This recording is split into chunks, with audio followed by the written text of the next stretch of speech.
Welcome home, everybody. This is a very special mini pod to us. We had a summit of Black leadership that was the culminating experience of the State of the People 24-hour marathon. To find out more about State of the People, you can go to stateofthepeople.media. But this last 3 hours is a special gift from us to you so you can hear what some of the brightest minds, best organizers, most brilliant lawyers, elected officials, young people, elders, and all across the spectrum have to say about where we go from here, answering Dr. King's most critical question. All right. Now, as promised, we are going to turn to a powerful town hall meeting. And I promise you what you are about to hear will be starkly different than what you have been hearing from the Trump White House over these last few weeks. We are going to be joined by Angela Rye, co-host of the Native Land podcast, and we should say co-creator, along with Joy Reid, of this trailblazing marathon that we've all been putting on. And there are many, many, many people that you will not see who've been up and working mighty long hours to keep this thing going. Also with Angela is Roy Wood Jr. We all know him as one of the most profound comedians and hosts of our time. I'll turn it over to them and I'll join them in a few minutes. Good evening, everyone. Thank you so much for watching this live stream. We are 21 hours in, and as we embark upon this 21st hour, my co-host and I, Roy Wood Jr., have a very, very special guest. He happens to have made Black history and history for all of America as the first Black governor of Maryland. His name is Wes Moore, and he joins us right now. Good evening, good sisters. Good to be with you, Angela, and thank you. We love you, and we are so thankful for you and your leadership and everything you continue to do. And to everybody else, I just want to say not just good evening, but thank you for continuing to watch over us, continue to love us, continue to believe in us. And to continue to spend your time. So can I tell you something about embarrassing about your time right now in a place, in a space where this is truly a celebration of us, when we know the assault that so many of us and our communities are feeling, when so much of the pain that our communities are inheriting right now. But I want to say that even at a time when we know the kind of pain that is being intentionally infused upon each and every one of us from a federal government. Even at a time when I know that I'm standing here as the governor of the state of Maryland, where we have over 160,000 federal employees in the state of Maryland who right now are being questioned about the value that they bring to our society. People who have been working for Democratic and Republican administrations before, where politics has never entered into the equation, simply a love of people, and are now being told that the work that they are doing to make sure that our grandparents are getting the health care that they need. At a time when you have people who are defending our country, both domestically and overseas, at a time when we have people who every single day are ensuring that our communities are safe, that our parks are open, that our homeland is protected, who are now being told that they are adding to inefficiency within our society. At a time when we know, when we're watching proposals like cutting hundreds of billions of dollars of cuts to things like Medicaid, at a time when we're watching basic freedoms and securities that we relied on and we believed in, that are being challenged by people who have done nothing to sacrifice on behalf of this country themselves. I just want to say that I continue to be uplifted about the place and the space that I'm in right now. That I'm speaking to you from Annapolis. I'm speaking to you from a place, from the state of Maryland, that was literally the birthplace of Frederick Douglass. That was literally the birthplace of Harriet Tubman. That was the birthplace of Thurgood Marshall. About the place and the space. And I am standing here and coming here from Maryland, a place that is the northernmost southern state, a place that had the bloodiest battles of the Civil War, a place where the Mason-Dixon line literally runs through my state. And I'm standing here to say that we are all descendants of survivors. We're all descendants of those who came before us and saw the pain and saw the brutality that our society can intentionally inflict upon us. And they got up every morning and they said, still I rise, still I fight, still I conquer, and still I win. We are now just the most recent iteration of this journey. We do come from the blood of Tubman. We do come from the blood of Douglas. We do come from the blood of Shabazz. We do come from the blood of Marshall. And just like them, still I rise. And so even in the times when it can feel darkest, hold on to that light. Hold on to each other. And know that in this time when we stand strong, and yes, when we mobilize, that there is no weapon that is formed against us that shall prosper. We have been told, it is written, and yes, that joy will come inside the morning. And so I'm blessed to be with each and every one of you. Thank you to Angela and to Ed and to Roy and to everybody who made tonight happen. This was the fulfillment that we all needed tonight. This is the entertainment that we all needed tonight. This is the joy that we all need to feel tonight. And I'm here to say, I will rock with you tonight and tomorrow and always. We love you and God bless you and thank you. Thank you so much, Governor Wes Moore. Does he have time for one question or does he have to bounce? I always got time for Just one question. I'm not going to ask you about the samurai sword on the wall in the background. I know we don't have time for that, Governor Moore. Oh, you can ask about that one. no, that's tonight. That's getting ready to get used. Okay. You flipped the Republican gubernatorial seat to Democratic. As a candidate, what was one thing that you were able to do to help connect with Republican voters? As I feel a little deeper into this administration, as we get deeper into the first 100 days, I feel that some Republican voters are going to be a little more pliable coming up on midterms. Is there any one blanket thing or one piece of advice that you could give people as we start engaging Republican voters to get them to kind of see what's going on? It seemed like from the looks of these town halls, some of them, they starting to see what's happening. No, they are. And you know, it's interesting, Roy, because I ended up winning with more individual votes than anyone who'd ever run for governor in the history of the state of Maryland. And the reason I bring that up is because just mathematically, you don't get that by just winning Democrats. We won Democrats, we won independents, we won a good chunk of Republicans. And I think the big thing was we had to show up.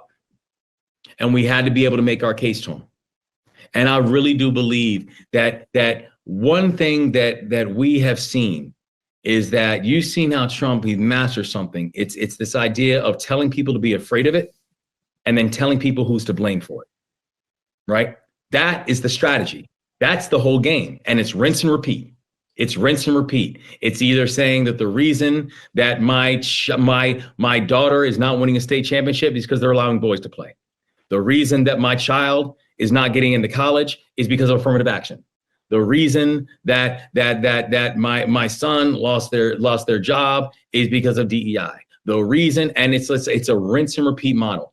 But here's the thing that I have found out, that if you are willing to go everywhere and you are willing to make your case and you are willing to show up, that you will be able to not just energize a base, you're actually going to be able to enlarge it. You're actually going to be able to bring more people on board. And then you just have to go out there and show that you know how to deliver results. And I think that's the reason that I think we've been able to not just get done what we've been able to get done in the state of Maryland, but I think we've been able to keep the vast majority of people on our side on it. But I think you got to be able to show up and you got to make the case, and do not let someone else define yourself. You go define yourself, but do not give anyone else that power to go define you. Yes, sir. I love it. Governor Wes Moore, we are so grateful for your service, for your time, and for your fight in what we know is a very, very difficult time, not just for our people, but all people. And that is why we are 21 hours into this marathon, and we will continue to go. We are not watching the lies on the State of the Union, but we will bring people into the knowledge of the truth here. So we wish you well. We thank you so much for making time for us tonight, and we'll see you soon. God bless, family. Thanks. God bless you. So, Roy, I want to do something a little different real quick. We have someone who is a queen and a sister to us.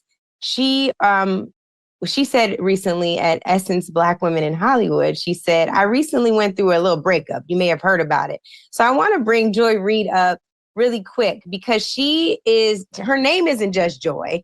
She is joy. She is walking joy. She illuminates joy. She oozes joy. And she has been such a tremendous treat for so many of us for so long. Joy, you join us tonight in this time to talk about the state of the people. We've been on this marathon. We started together, we ended together. We started from the bottom, now we're here. And so I just want you to talk about from your own journey, from where you are right now. You're also embarking on a new road in multiple ways. Yes, in this country, but also in media. Where do we go from here, Joy Reid? Well, first of all, it was so much fun to go on this journey with you, Angela Rye, my good sister. We started at midnight. Then I think I was up to like 3, 4 in the morning, fell asleep with the phone right next to the bed, woke up to the beginning of the town hall. So I don't know what I missed, but I feel like it was in my spirit through my sleep. So this has been incredible. Like this has actually been one of the most engaging, just soul feeding 24 hours that anyone could have had. I think our community is just, our hearts are beating a little bit faster, knowing that we have this community. And Roy, my brother, listen, I just recently saw you in Utah, so I know you have big things coming up. I'm excited about everything that you're doing. So, and we'll just leave that. Well, I know you have a great project coming up and, I love you. So this has been amazing. I just want to thank everyone who has been a part of this, pulling it together. This has been a dream team, group team effort. It's been incredible. So I'm going to answer that question for you. And I'm going to answer it briefly because I know it's about brevity on tonight. And I just want to say for all of us, because we got like 50 people that want to come in and talk. So I'm going to be very quick. And I'm going to actually quote the Reverend Dr. Martin Luther King Jr., who in 1967 answered the very question that Angela has put to all of us for this incredible town hall. And the question is, where do we go from here? So in 1967, this is what he said, is that I want to say that as I move to my conclusion, as we talk about where do we go from here, that we must honestly face the fact that the movement must address itself to the question of restructuring the whole of American society. There are 40 million poor people here, and one day we must ask the question, why are there 40 million poor people in America? When you ask that question, you begin to question the capitalistic economy. And I'm simply saying that more and more, we've got to begin to ask questions about the whole society. And he says, when I'm questioning the whole society, it means ultimately coming to see that the problem of racism, the problem of economic exploitation, and the problem of war are all tied together. These are the triple evils that are interrelated. In other words, your whole structure must be changed. A nation that will keep people in slavery for 244 years will thingify them and make them things, and therefore they will exploit them and poor people generally economically. What I'm saying today is we must go from this convention and say, America, you must be born again. And so as we all watch Donald Trump and Elon Musk really dismantle our democracy, dismantle our society, I think that we understand that there's going to be rubble in the road. And the question is not, how do we build back what we had before? It's not about building back the previous status quo, which was obviously so dissatisfying and unsatisfying to people that people chose chaos. So I think where we go from here is starting to think about what we build from that rubble. What does the society we want look like? And I think the charge for Democrats, for independents, even for Republicans who are sick of this and seeing it and losing their Medicaid and wondering, start to communicate what that society should look like. What does this new society we want to build look like? Because going back to what we had before, that ain't it. That is not a message that can sell, that will get people to vote, that will move people. We need a movement. This, I think tonight or this last 24 hours is the beginning of a movement. So I think that because, Black people have always been the ones to be the conscience of this country. Let's start thinking about what that movement looks like and what that society we want looks like and start communicating that. It's not about going back to where we were. It's about bringing the country to a new place. Start thinking about what that place looks like. And that's what Democrats, independents, and anybody with good sense should be talking about. Joy, I love that. Briefly, I feel like January for Black people was like, all right, this is what it is. All right, it almost felt halftime isn't the right word, but I felt like we all collectively took a moment as a culture to go, ugh. And I know Black women was going, don't call us, don't tell her, don't check in on us. We are not going to help you. Where I feel like now, especially now, like today specifically, there feels like there's a reinvigoration. There feels like there's all right, we got to get our helmet. We got to go back out there on the field and get ready to fight again. What have been some of your strategies just in terms of just mental rest? And how are you able to, what advice would you give to people as they get ready to fight again, as they get ready to get back out there? What has been your self-care? And I'm not even talking just most recently with everything that happened, but just the duration of the election last year. You have to get up every single day and deal with this and put this into words for people. What were your strategies for just mental survival during this time? Yeah, I mean, well, first of all, everyone cannot have Angela Rye's cell phone number because one of the strategies is to phone a friend. And I have to say, I have some of the greatest friends, not just the Machetes, Angie and the other Machetes, but my best friend, Miss Kim, Miss Jackie, that, we do read this, read that together, but she also is like a counselor on the side for my wellness. And I think that the reality is, and of course, my husband, my bestie is my husband, Jason.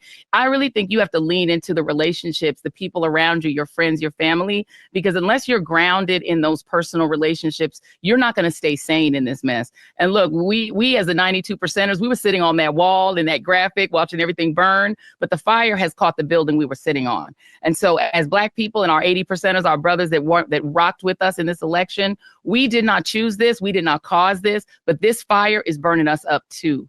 So the reality is, we actually just now have to engage. We may have wanted to sit it out, but as you all know on this town hall, we don't have a choice now because this fire is consuming our house. So I think what we have to do, and I love the fact that we leaned into what the Black community is going to do to save ourselves, save our community, save the resources we fought for, save the positions we fought for, because we have to put the mask on ourselves before we can put the mask on the country. So I think unless we're strong as a community, cohesive, and unless we have a plan, we can't even really try to save this country. We've tried to do that for almost 500 years. And there are parts of the country that don't want to be saved. They want this fascism. They want to go in this direction. So I think what we have to do as a community, let's put the mask on ourselves. Let's get cohesive. Let's describe the nation we want, the society we want, and then we can form a plan. And part of that is a communications plan. How are we speaking with authority to our community? Who are our trusted voices? No one can choose that for us. Who do we trust? Where can we find them? How can we get access to what they have to say? And then how can we take what we hear and form a plan? Once that mask is on us, then we can start to plan for everybody else. Love it. That's exactly right. Joy, thank you so much. I want to bring in, we have a big Black family gathering, y'all. I want y'all to see this. We have a full swath of experts, organizers, activists, attorneys who are here with us. And I really want you all to see how large of a gathering we have. And it's going to continue to grow over the next few hours. I'm trying to make sure we get the visual where y'all can see the pictures of everybody in here. Right now, it just looks like me and Roy.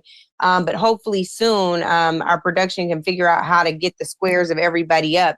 While we're doing that, though, I do want to take a moment, Roy, to recognize Congressman Glenn Ivey, who is joining us. Clearly, he is sitting with us and not in the House chamber. So I want to ask him why. Like, you chose clearly to sit out, Congressman. And I'd love for the listeners to know why. This has been a hot topic, Roy. I don't know if you and your chat groups look like mine, but people have been like, wow, why him? So, Congressman, I would love for you, especially because you're an attorney, and so you know this man has broken many a law. Please tell us why you chose to sit out the State of the Union today. Well, I appreciate you having me on, Angela, Roy, and I appreciate what you're doing here. Thank you for pulling this together.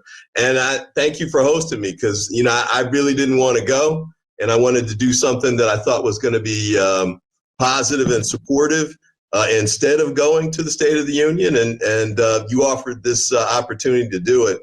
I know I've got colleagues in there. A lot of the Black Caucus, a lot of House Democrats went.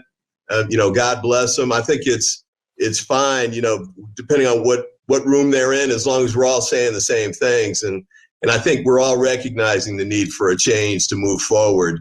And I do feel like the tide's turning for us. You know, we've had a lot of good success with these court cases.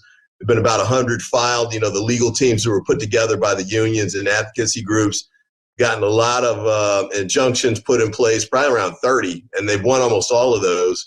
And I think politically too, you know, his numbers are starting to drop. People are starting to realize that, you know, this was an okie doke. This was snake oil. He said he was going to try and help regular folks out economically, but he's really just trying to help out Elon and the billionaire buddies. And I think it's important to see too with the tariffs. I mean, because that's clearly not aimed at helping regular people. There's no way he can spend that. I don't know what he's going to say tonight, but you know, that's just taking money out of people's pockets as a sales tax. So, you know, I didn't want to be part of being in there. You know, I wanted to be out here. And once I heard that you all were doing this, I knew I'd rather be here working with you all in this community, with this strong team, with the, you know, like Joy said, people moving in the right direction, moving together. And I wanted to be part of this instead. I'm not sure, Congressman, can you hear Angela? I'm not hearing her. I can't hear you know Angela. why? Because I put it on mute, moving this notepad and forgot. That is not helpful. I was trying to test how well you could read my lips, Roy Wood Jr. I'm in here. I'm ready to jump in. You just say the word. Well, Roy, thanks for bailing me out, man.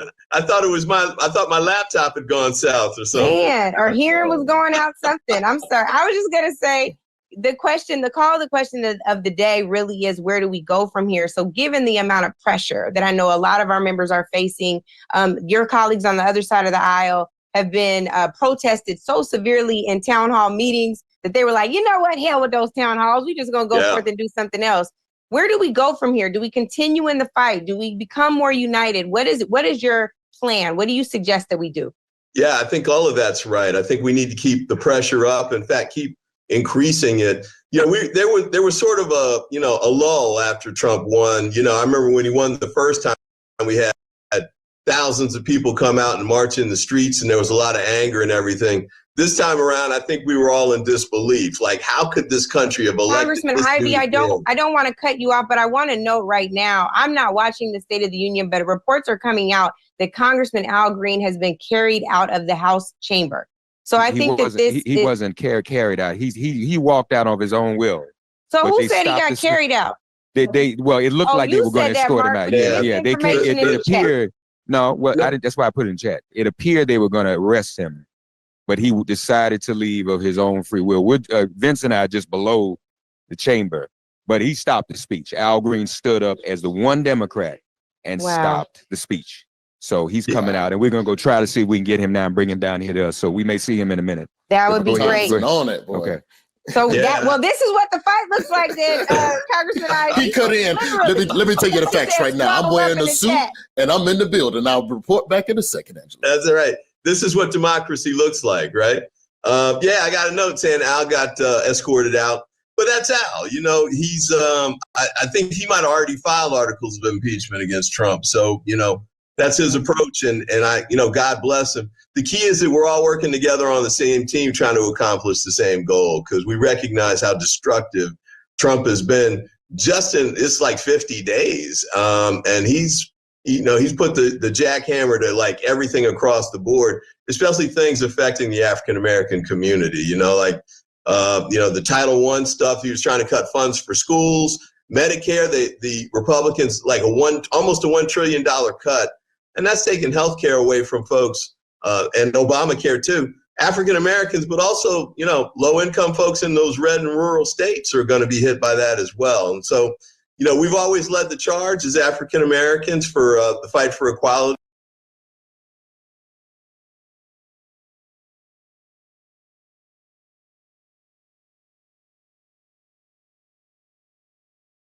And justice in this country. Need the same things. Has it changed much from the data that you all pulled? I know over 250,000 Black people eventually filled out that survey. It's the largest in United States history, but I think we still got a road to go. We got a lot more Black people than who filled out the Black census. When you look at the data then and where we are now, where do we go from here just when you look at that data? Yeah, we surveyed 211,000 people, and we're going to do it again in 2026. We're going to survey 300,000 Black people. But what they overwhelmingly said is that we need an economy that works for us. and specifically wanted expansion of Medicaid, wanted help for childcare, wanted wages that have our dignity in mind. And now this last 50 days has meant that we need that even more than we even needed it a year ago. And I think we're going to see that with this budget that just proposal that came through that's going to slash Medicaid. And so for us, it's about getting into community.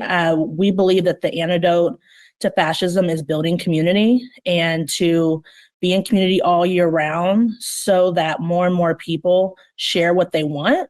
And we can get to what Joy said, that imagination about where we want to go as a people, what we want to win, and build a strategy to get there. Love that.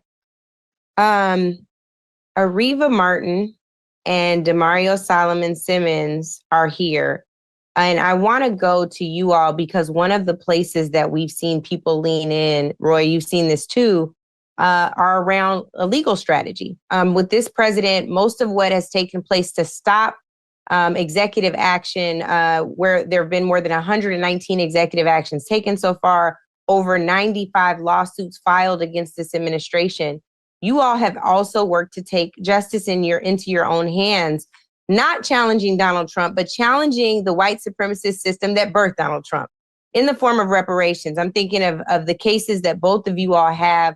Ariva, I want to come to you first, and then Demario, you, because we are still fighting for justice for the survivors of Black Wall Street. But Ariva, I want to come to you first around you had Palm Springs, you've Bruce's Beach. There's so much work that you've done in this space, and there are so many cases like this that Black folks haven't had the PR or the attention around to really see justice. So we also have some roads to plow there. And I think it's important that we know that we are fighting on every side, but there is still hope. Thanks so much, Angela.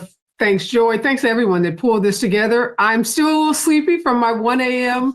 Part of the 24-hour marathon, but it was so incredible to be a part of the marathon over the last 20 plus hours. Folks who were up, who were watching, just such a phenomenal job done by the entire team. So kudos to everyone working behind the scenes and all the folks who were up all night watching. But you're right. Demario and I have been involved in some of the biggest reparations cases in the country. And when Joy talks about reimagining really what this country should be and not going back to where we were, reparations should be on the top of the list of things that Black folks should be thinking about. For so many years, so many decades, we were told it was impossible.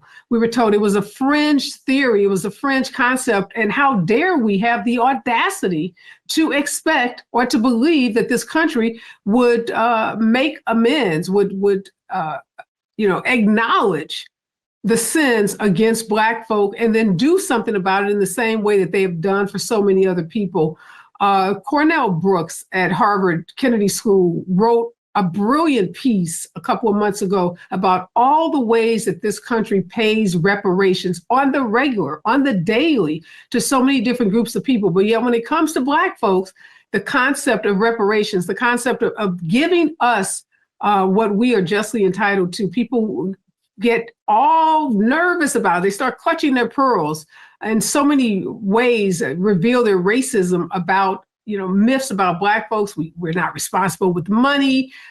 We hear folks say, well, we didn't do it. Why should we have to pay for the sins of our fathers? We hear these, repeated excuses, folks not acknowledging the benefits that they reap in this country every day from the uncompensated wages and forced labor of enslaved people. So yes, Angela, there is a movement around this country. Reparations committees have been started at the state level, at the local level. People are organized, people are mobilized, people are enthused. This is the moment. And I just hope that at the national level, my good friend Glenn, Congressmember Ivy is on this call. I hope that Congress has the courage to do what some local administrative bodies have had the courage to do. But if anyone is feeling like reparations is out of reach, I'm just here to encourage you. Reparations is very much in reach, is very much available, is very much something that we should all be united around. And as we reimagine what this country should look like going forward, please, please, please remember the debt owed to the descendants of enslaved people. And I'm just proud to be in this fight in Palm Springs and St. Louis and communities all over this country. Thank you, Yvette. Demario, I want to come to you, particularly around what we can be doing to ensure that we keep what's happened in mind, that we continue the fight for justice, and the other ideas around Black Wall Street. It's very existent. So even if they did decimate Black Wall Street, the ideas that we can hold on to despite its destruction, and we should never forget it, but how do we hold on to the fabric of what Black Wall Street was? And you're on mute, D. I did that too, don't worry. Well, thank you for having me here, and just excited by everything everyone is saying about pulling this together. You know, I represent the last two living survivors of the Tulsa Race Massacre, 110-year-old Mother Viola Ford Fletcher, 110-year-old Mother Leslie Benefield Randall. And in my over 25 years of working on trying to get justice and reparations for Greenwood, I spent probably more time than most people can imagine with people that are over 95 years old and several people over 100. And so what I want to tell people today as we continue to fight for justice for those two women is I want you to all right now think Greenwood. I want you to think Greenwood now, because think Greenwood is what will get us to where we want to be. Think about that Greenwood was created, this Black Mecca, where over 12,000 Black people came together, created all types of businesses, over 200 successful businesses, over 1,550 homes and businesses before the 1921 Tulsa Race Massacre. And they did that during the nadir. They did that during a time that's much like the time we're living in here under this MAGA 2.0 moment. And there was 5 founding principles of Think Greenwood. Number 1 was community love. Number 2 was self-determination. Number 3 was ownership. Number 4 was wealth and education concentration. And number 5 was resilience. These are the founding principles of Greenwood. And this is what we need to emulate today and make sure we understand that Greenwood and Black Wall Street here in Tulsa was more than a physical location. It was a mind state. And so what I'm asking everyone to do on this call, and for everyone that's listening, to go to thinkgreenwoodnow.com, thinkgreenwoodnow.com, and sign the pledge that you will live by these 5 core principles. And then this is more than just talking about action. This is about a plan to move forward. That's thinkgreenwoodnow.com. And you can connect with us and connect with these survivors who are still fighting for justice and reparations, not just for themselves, not just for their community, but for the entire Black community. They're standing strong. You know, Angela, you know this. They have been at every court hearing. They've been back and forth to D.C. You talked about Representative Green. Representative Green has come to Tulsa and stood with us. He is going to put forth legislation on behalf of reparations, because as Ariva, my good friend, stated, reparations is necessary for the structural changes we need. Listen, the racial wealth gap is worse than it was in 1968. And so as we talk about everything else besides, DEI and anti-woke and all these things, if we don't have structural changes, as Joy talked about, we will never get the racial wealth gap to be shrunk. And that requires reparations. But we start that by thinking Greenwood. Go to thinkgreenwoodnow.com, sign the pledge, and let's get to work. I love that so much, Demario. Roy, I was watching you when Demario was talking about going to thinkgreenwood.com, and I didn't see you take a note. You've been standing right into that light. You didn't see me look down real quick. Think Greenwood now. Thinkgreenwoodnow.com? Thinkgreenwoodnow.com. See, Roy, did you write that down? I muted myself so that you wouldn't hear the click clack on the keyboard. Oh, okay. I was down here. You know my mama taught keyboarding at Miles College. Shout out to Miles College. I was looking up. Well, we need to go to take this pledge. So, Demario, you said there's 5 principles. Yeah, 5 principles. Community love that built Greenwood. One of the things about the community love, it's about making sure that we are standing together. We're doing everything to make sure that we can all be successful, but also making sure we understand it's we, not the I. And that's what built Greenwood. Self-determination. You understand that Greenwood was built during a time where more lynchings were going on, open white supremacy, white segregation, but people went to Greenwood to be free, to build and have a life, as they will call it, to be a person. Ownership. People wanted to own their businesses, own their property, own their communities, and have ownership of themselves. And we've seen over the last decades upon decades, that regardless of anything, we're going to have to take ownership for ourselves as we continue to fight for better policies. And then wealth and education concentration. We have to focus on building wealth and becoming better educated about what it takes to build generational wealth. I know we all just saw the tragic news of Angie Stone that was killed in a car accident just a few days ago. You know, when things like that happen, one of the things I think about is I hope she had her estate plan in place. I hope she had her life insurance in place. I hope she had a discussion with her family, what's going to happen to her royalties and her intellectual property. These are things that we have to start thinking about today. The fires out in Altadena, the same thing. These things can happen. So we have to think about our wealth and education concentration. And then fifthly, the resilience. And that's what we're showing tonight. We're showing despite open white, this is a dangerous time. There will be some dark days, but we must be resilient. And if nothing else, think Greenwood now, and we can get through this thing. I want to go to April Verrett, who has made tremendous history. We're talking about resilience, and we know that many of our labor union brothers and sisters and family members are deeply resilient. Y'all have been on the front lines of some of these lawsuits, labor unions writ large. When you think about the inherent connection to that question, April, where do we go from here is something that Dr. King asked all of us. And of course, he had a tremendous strategic partnership with labor. Where do you think we go from here now in 2025, given the tremendous setbacks that we are all collectively experiencing? So thanks, Angela, and everyone. Incredible show of resilience and spirit, and how much we can center this squabble up in joy and in love and in community. And to the question of where do we go from here, I'm so glad Joy invoked the spirit of Dr. King, because it is the very same things he called for that is unfinished business, that is the North Star, I believe, for where we go from here. We have to, I believe, join forces and build enough power to end poverty and systemic and structural racism forever. And if we center those who are suffering, continuing to suffer from economic exploitation, it's us, right? It's our other sisters and brothers and people of color. It's women, it's immigrants, right? When we center ourselves and when we build enough power for ourselves to dismantle the systems of poverty and racism in this country, I think we can begin to get stuff done. And I think that we have to stage, as folks have been saying, a fight.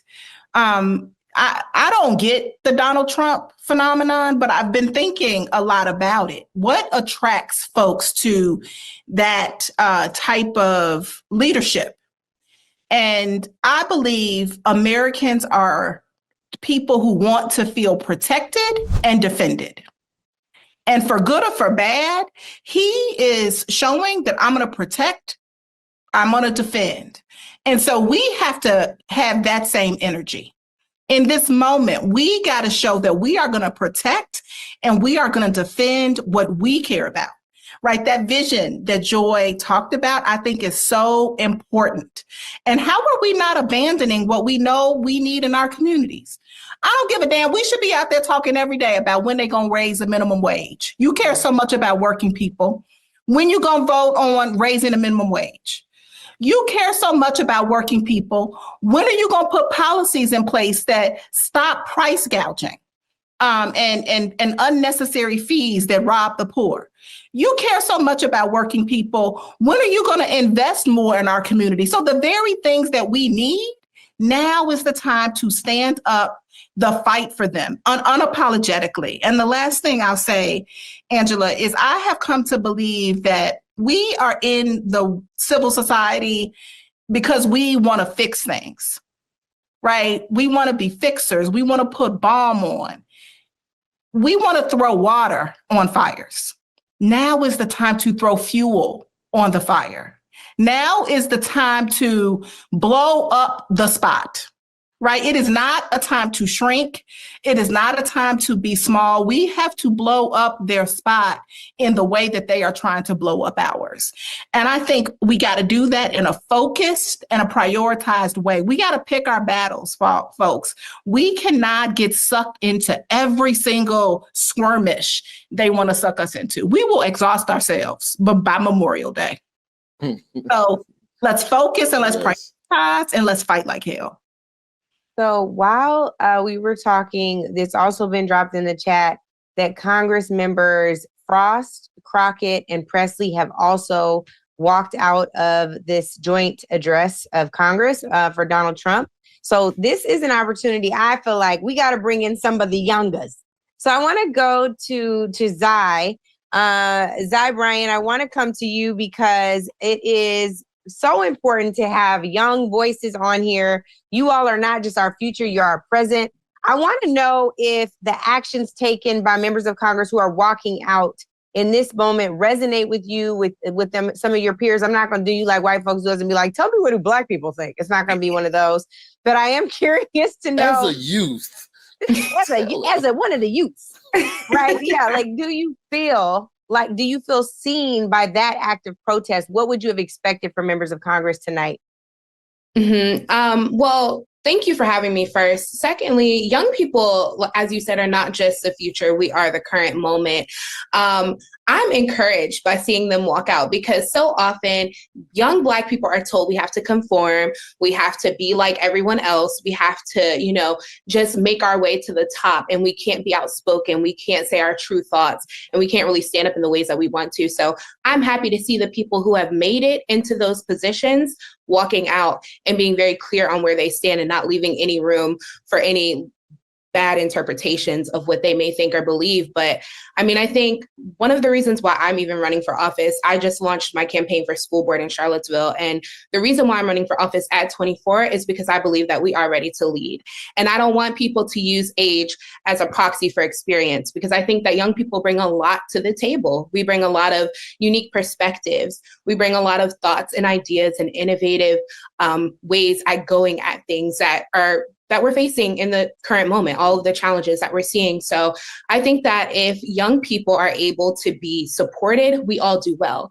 But additionally, we need intergenerational base building. And so it will require young people to respect, the past, the elders, the work that they have done and the foundation that they've laid in order to inform the work that we hope to do in the future. Thank you so much, Zai. It's on my heart to go to this lovely young woman. Congresswoman Marcia Fudge is how I met her. But most recently, she was the Secretary of Housing and Urban Development, where actual change did happen during that administration and under her watch. She also is the former president of Delta Sigma Theta, and she is such a gem. I have to ask you, Congresswoman, because I'm still saying Congresswoman, it's Madam Secretary. When you watch your colleagues tonight as they sit in the House chamber, I want to know, if you put yourself back in their shoes, what you would have done, and any advice you have for them going forward about how they deal with someone who is actively working to destroy democracy. First, let me say I'm very proud of them. The one thing that I always believed when I was a member of Congress is that there were enough of us that we did not have to ask for permission. We sit back too often and want to find out, what does the group want to do? How do we all want to work together? Sometimes we just need to stand up. And this is one of those times I think that the caucus in particular needs to stand with all its might. Because when you are 60 members of Congress, you are strong. And I think we have to use the power that we have. So I'm very, very proud of them. I probably would not have gone. But those who did go, I am glad. I really feel so good about them standing up and letting people know what they think. Because the more we stay silent, the more we are ignored. And so I'm really, really happy about what I'm hearing. I want to go to the nation's oldest civil rights organization. The president is our good brother, Derrick Johnson.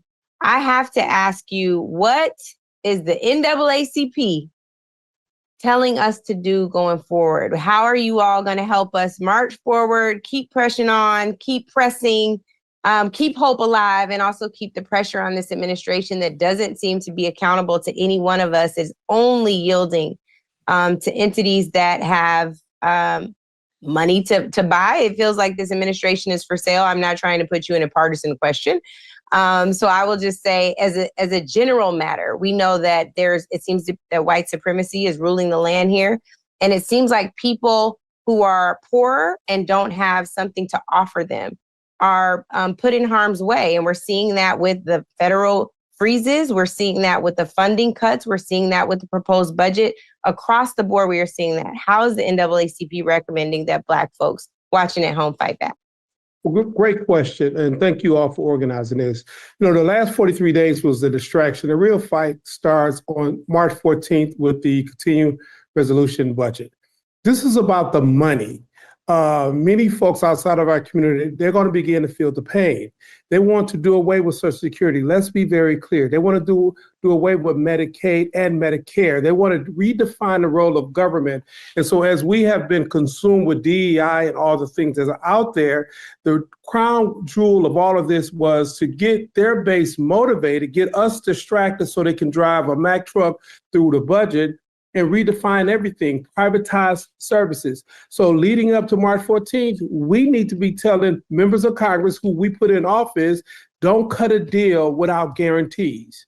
Don't be worried about shutting down the government when we know if they get a clean CR through September, no matter what they say, Trump is going to disavow all the money that they appropriate. So between now and March 14th, we need to talk to all the Democratic leadership.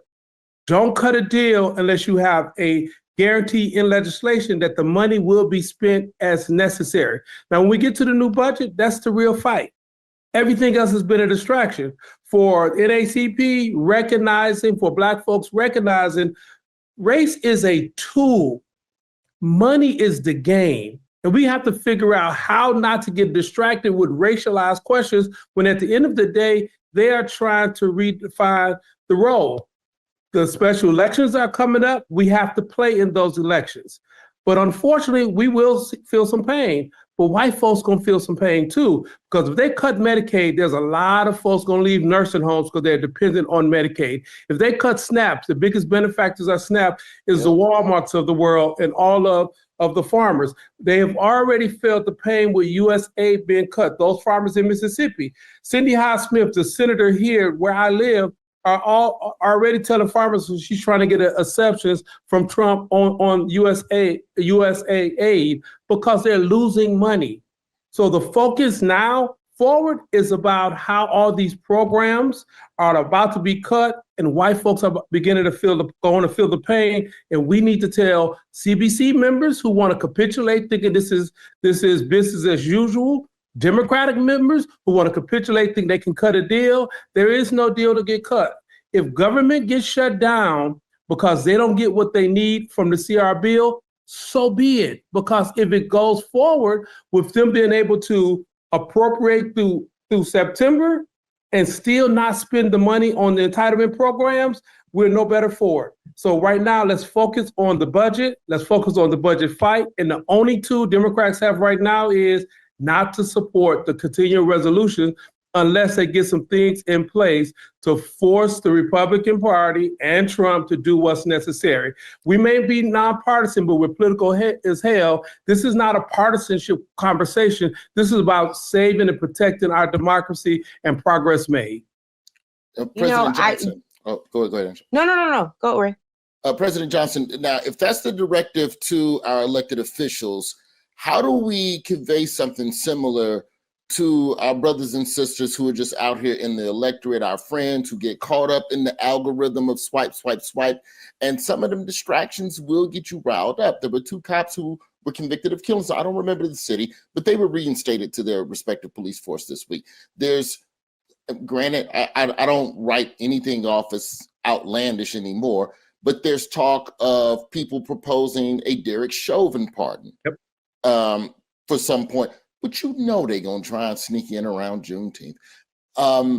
Something like that, it's not policy, but it emotionally empowers a base that has been misinformed to then continue to push back on all of the things that as an electorate, we actually need to be paying attention to. So how do we help drive voters to educate themselves and not get caught up in the algorithm of distractions? Or how do you allocate your attentions over here? Put 80% on SNAP and Medicaid, and then you throw 20% over here on police officers getting pardoned. Well, that's the fight we're in.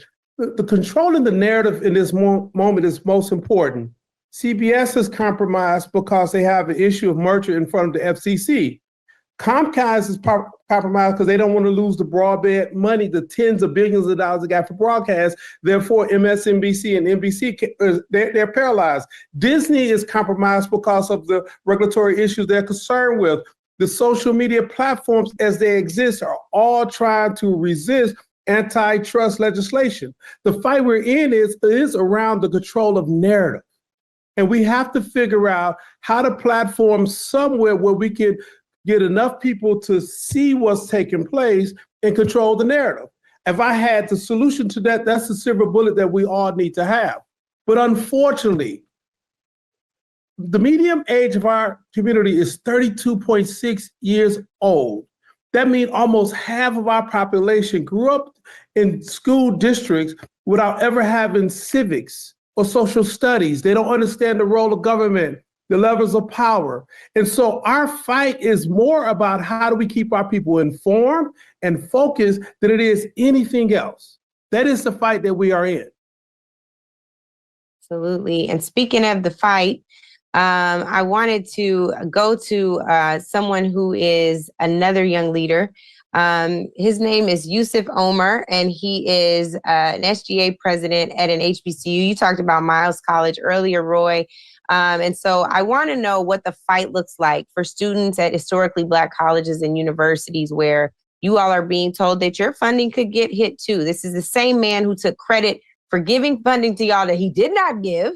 And has criticized the last administration for actually giving him. So I want to know what the fight looks like on a student level, what you all are talking about, how you all are talking about mobilizing when your education is on the line, and actually your bodies could be on the line as well. Absolutely, Angela, and just thank you for having us on here. Thank you for highlighting young people, understanding that we are not the future, we are the now. Understanding that HBCUs have been the backbone for years, for hundreds of years, of Black excellence, producing leaders, innovators, change makers, people in all different walks of life in every single field, despite being historically underfunded. That's just reality. And that reality is clear as day that each HBCU in these United States does more with less. If we say that we truly value education and value our young people, we must invest in every institution that has invested back in us. Federal funding for HBCU shouldn't be a charity, and it shouldn't be something that people can threaten to take away. It should be something that our government should continually invest and add more to. I look at it like federal funding for us at HBCUs is a debt owed to the legacy of what we do, of what our ancestors fought for, and the brilliance that these institutions represent. When you fund the HBCU, you literally fund the future of Black leadership, of Black culture, of economic power, and social progress in this country. And as students, we're working on not only mobilizing, but we're now having students run for office while they're in college. We have students at HBCUs running for city council. These are hometown heroes that we need to shed the light on. We need to donate to their campaigns. We need to support them. And we need to educate. I want to shout out my professor. The reason I'm here, Dr. Wes Bellamy, these are the environments that we're cultivating at HBCUs, classrooms, and discussions and ideas and debates that are not only staying in the classroom. These ideas, debates, and discussions are now being traveled to different boardrooms and into houses of government and state legislators. So it's definitely needed. Funding for HBCU should never stop. And the research funding for HBCU should never stop. I want to call up Wes Bellamy, Dr. Wes Bellamy, who is, yes, a professor, but also the social action chair for 100 Black Men. Talk about the role, Wes, that you all must play. Also in supporting Black women who are doing this work already, but we need to be standing together. Talk about the important role that you all play right now and where we go from here, and talk about some of the things that you all are doing next or right now that folks can engage in. Sure. Sure. First and foremost, major kudos to you. I call you the Chris Paul of the movement. Angela for always being the architect. She's always passing the ball, setting people up, and she can be nice and nasty when she needs to get us.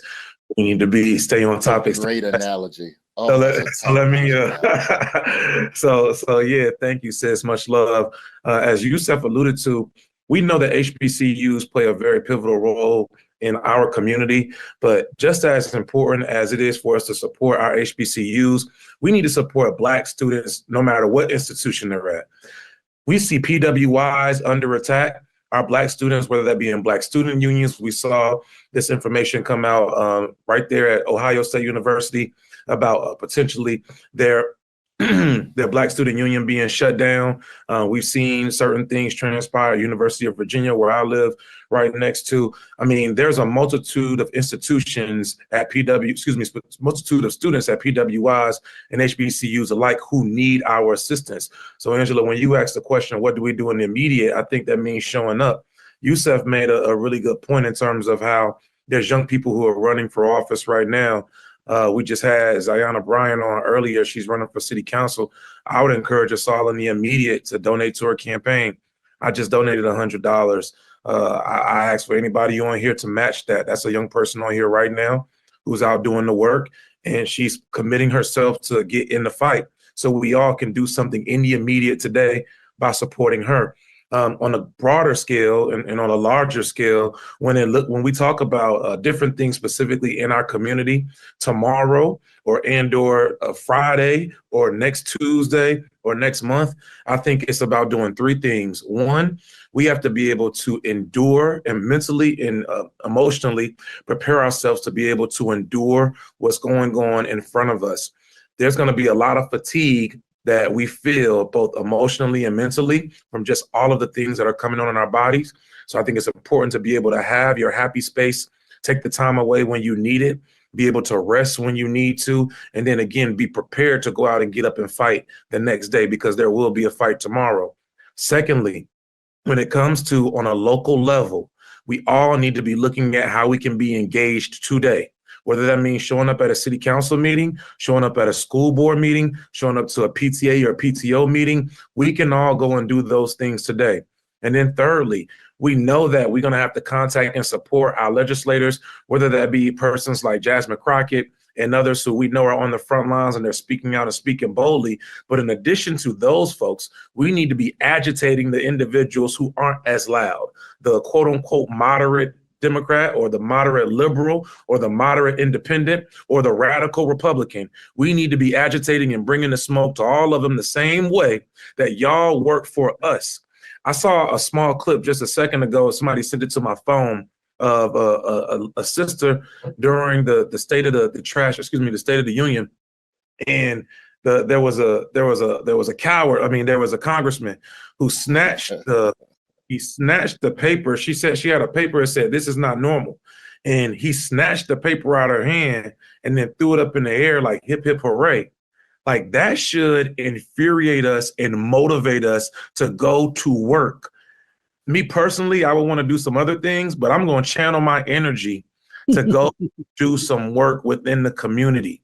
And I think those are the things that we can do right now. Like everybody isn't going to mobilize a 5,000 person march. Everybody isn't going to be able to put together this prolific town hall, but we all can do something in our communities first, in our neighborhoods next, in our states and congressional districts after that. So let's go get to it. I challenge y'all to work not only with me, but everyone else on this call and those who we don't know, so we can get to work.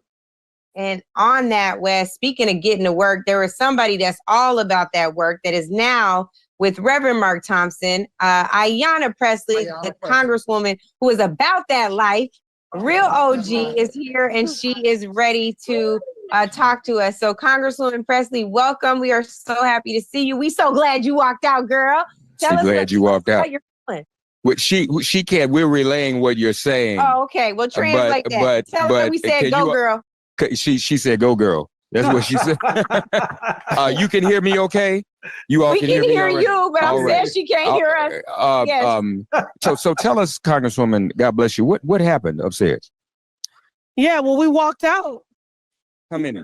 Probably about 20 of us, but there were many people participating in silent protests with different signs that said things like Musk steals, protect Medicaid, protect veterans. You know, so there were forms of protests taking place in many iterations, including from Representative Al Green. Yeah. This is a form of protest. I went very briefly because I was here to hold space for my guest, who is a probationary federal worker who worked at HUD, who enforces national fair housing laws. She's also a wheelchair user. And so she navigated a lot of ableist spaces to be here today. So to honor her, I went to take up space, but I knew that I was not going to stay there because we cannot normalize this. This man has no respect for Congress. He does not respect us as a co-equal branch of government. He has contempt for the American people. He pardoned January 6ers who desecrated the very well that we are in today for this joint address of Congress or State of the Union. So I don't need to be there for a MAGA pep rally, listening to lies and propaganda, hateful rhetoric, and even more hateful and harmful policies. And those policies are coming for every single person that calls this country home. Listen, I've been in Congress 6 years. I've never walked out of a joint address of Congress or a State of the Union, not even for the occupant's first term. Mm-hmm. I've never walked out. But this is not normal. This is a fascist dictator. And I could not sit there and pretend that that man is unfit to be president. He is not the president. And so if he has contempt for the American people, I'm going to stand in solidarity with the American people. And that is why I walked out in protest at 9:40. These boots were definitely made for walking. And again, I wanted to bring visibility to the story of the federal worker from my district who was fired unlawfully, unjustly, and it not only is disrupting her life and livelihood, but it's a disservice to the people that she serves every day. Speaking of this is not normal, a member had a sign. Oh, yeah, let me tell you about that. Okay, so Melanie Stansbury had a sign. Shout out, rest in peace and power to Sheila Jackson Lee. She was sitting on the aisle. Representative Jackson Lee used to sit for hours to hold that seat on the aisle. Melanie Stansbury was in that seat with a sign that said, "This isn't normal," because it ain't. And as Trump was making his way down the aisle, a Republican colleague, I think from Texas, but I don't want to misrepresent, leaned across the aisle, snatched the sign and threw it up in the air. That's assault. We're talking about that. So the 20 who walked out, was this all Black caucus?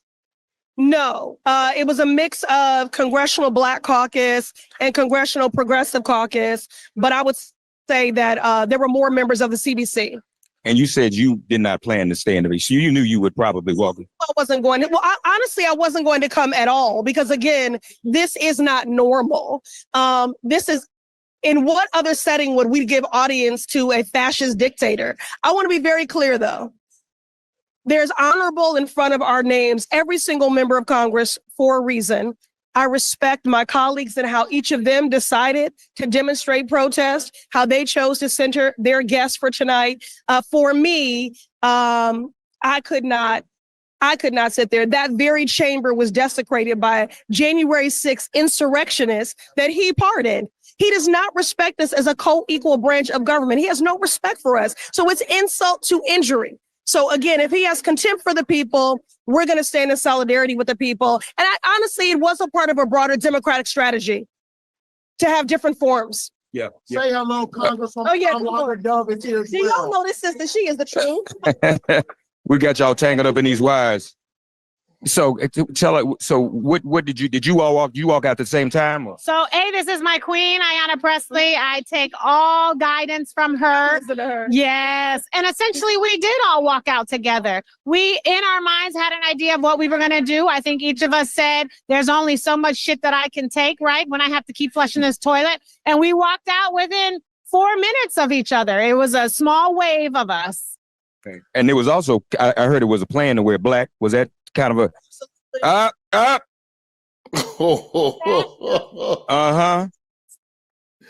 Mark. Signs.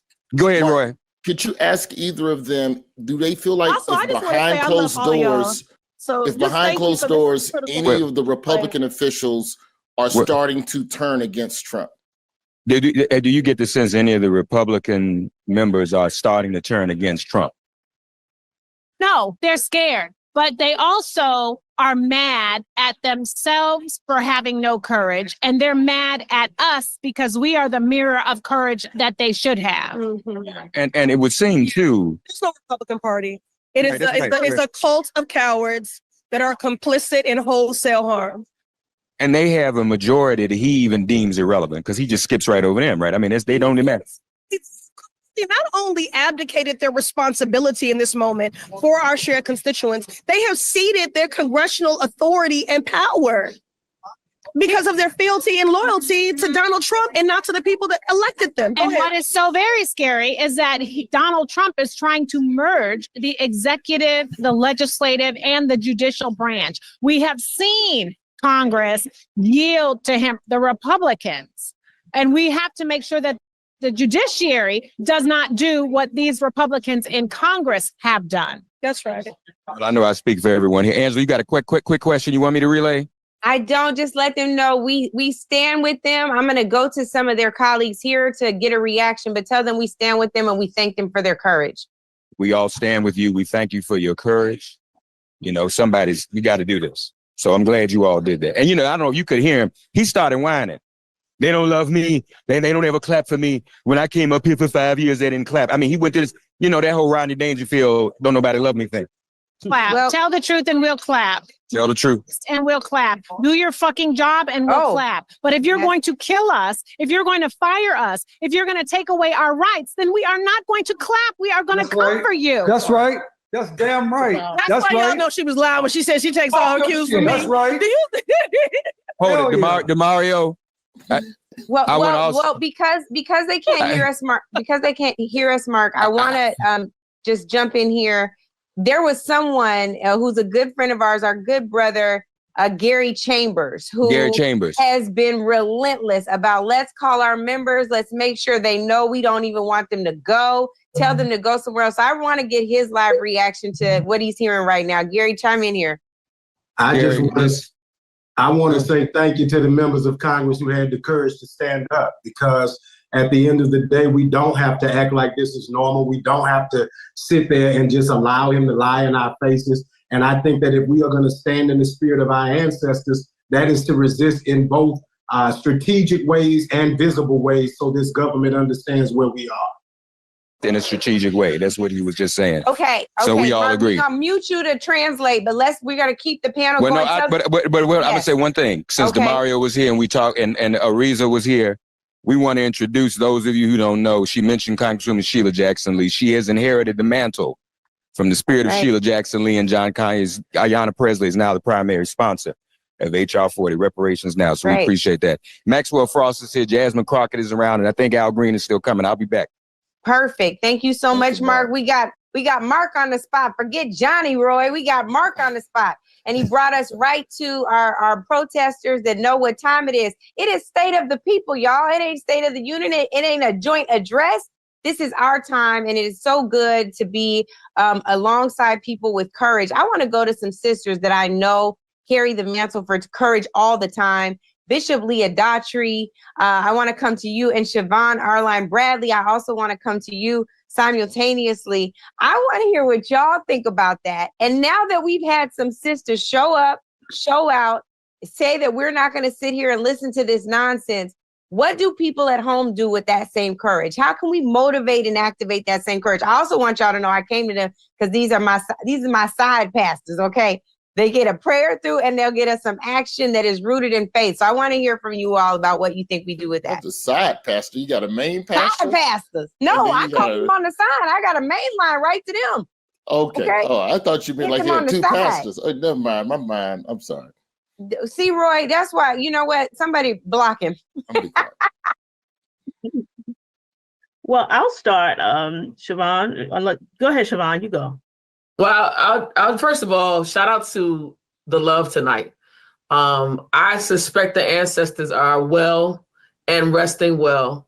because of what's happening right now. So just shout out to the whole family, Angela, for keeping us rolling. I think a couple things to offer as you think about the response.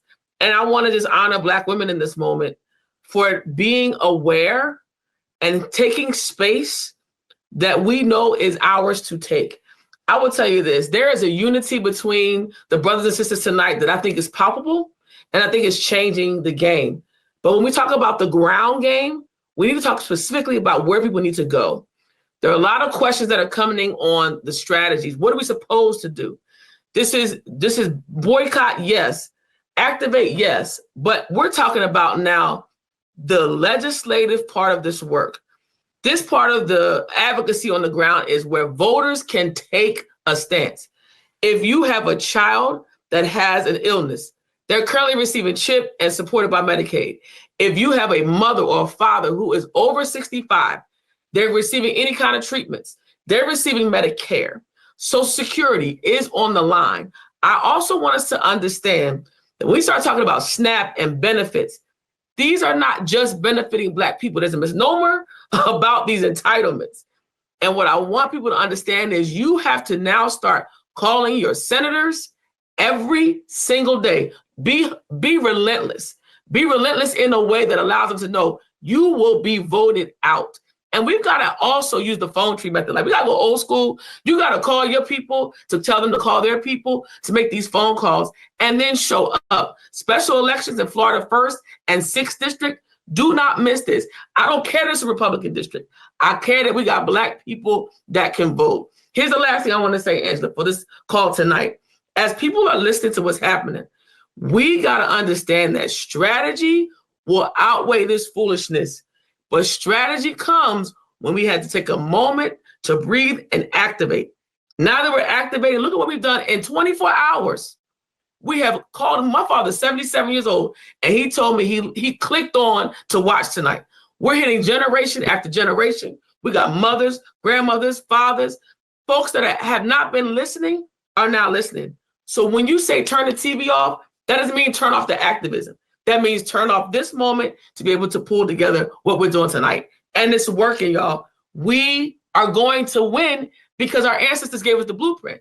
This is a different man, but not a different plan. That's what I want you to hear. Bishop, before you weigh in, we've been joined by Congresswoman Latifah Simon with Reverend Mark Thompson. And I want to go to her. You all heard her earlier today. I'm ready to go when you are.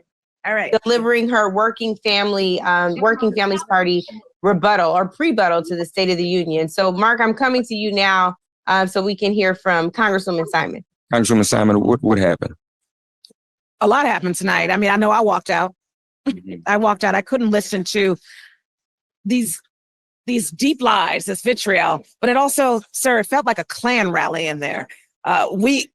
We have to really understand what's happening right in front of us. We heard a president said clearly that he wants to take us back to a 1950s America.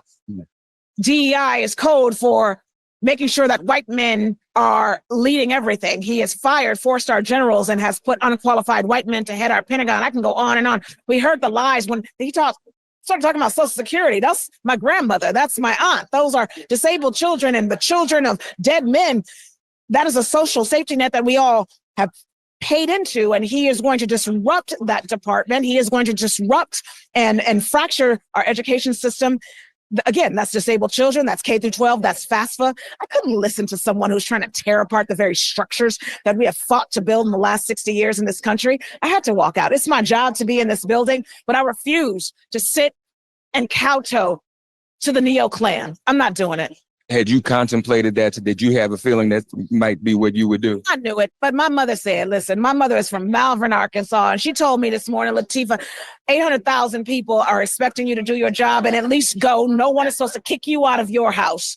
So I wasn't kicked out today. I left mid-speech, very clear that we have work to do on the ground. And factually, block by block, if we vote block by block, we can take back the House, stop this madman, and win the presidency. It's that simple. These folks don't care about laws. They don't care about the judiciary.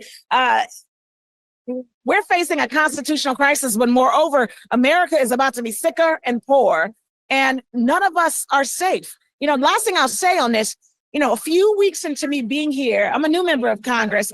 I was one of the few people outside of DOE saying, let us in and talk to these folks who want to take apart funding for HBCUs, want to take disabled services out of our K through 12 for our disabled autistic children, intellectual and physical disabilities. We want to talk to them. Not only did they lock the doors, they sent Homeland Security. You couldn't see that behind the doors. There was a wall of Homeland Security officers with their hands on their guns. This is not the republic that we have fought for. These are dangerous times. This democracy is in hospice.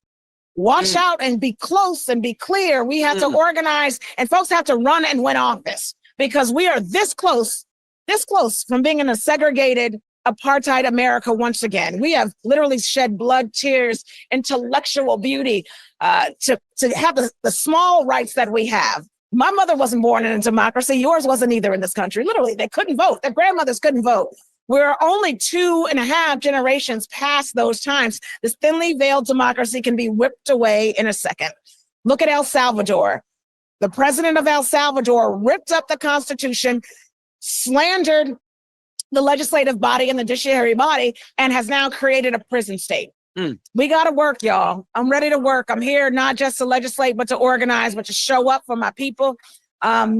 We got to do better, and I'm going to do better. That's what I'm here to do, and I'm proud and honored to be one of 200 people in this nation's history, less than, that has worn this pin. So it's about action. We're going to be in committee, but we're going to be on the streets too. You may have had a better vantage point than we did. What exactly happened with Al Green? When they came in to escort him out, did they not? So, that brother is on the floor every single day fighting the good fight. I mean, listen to him, his floor speeches every day. What he did is he shook his cane and he challenged the leader of the Neo Clan, and that's what he was supposed to do. And the Speaker of the House had a Black man forcefully removed from the chamber by the sergeant in arms. He is a sitting member of Congress.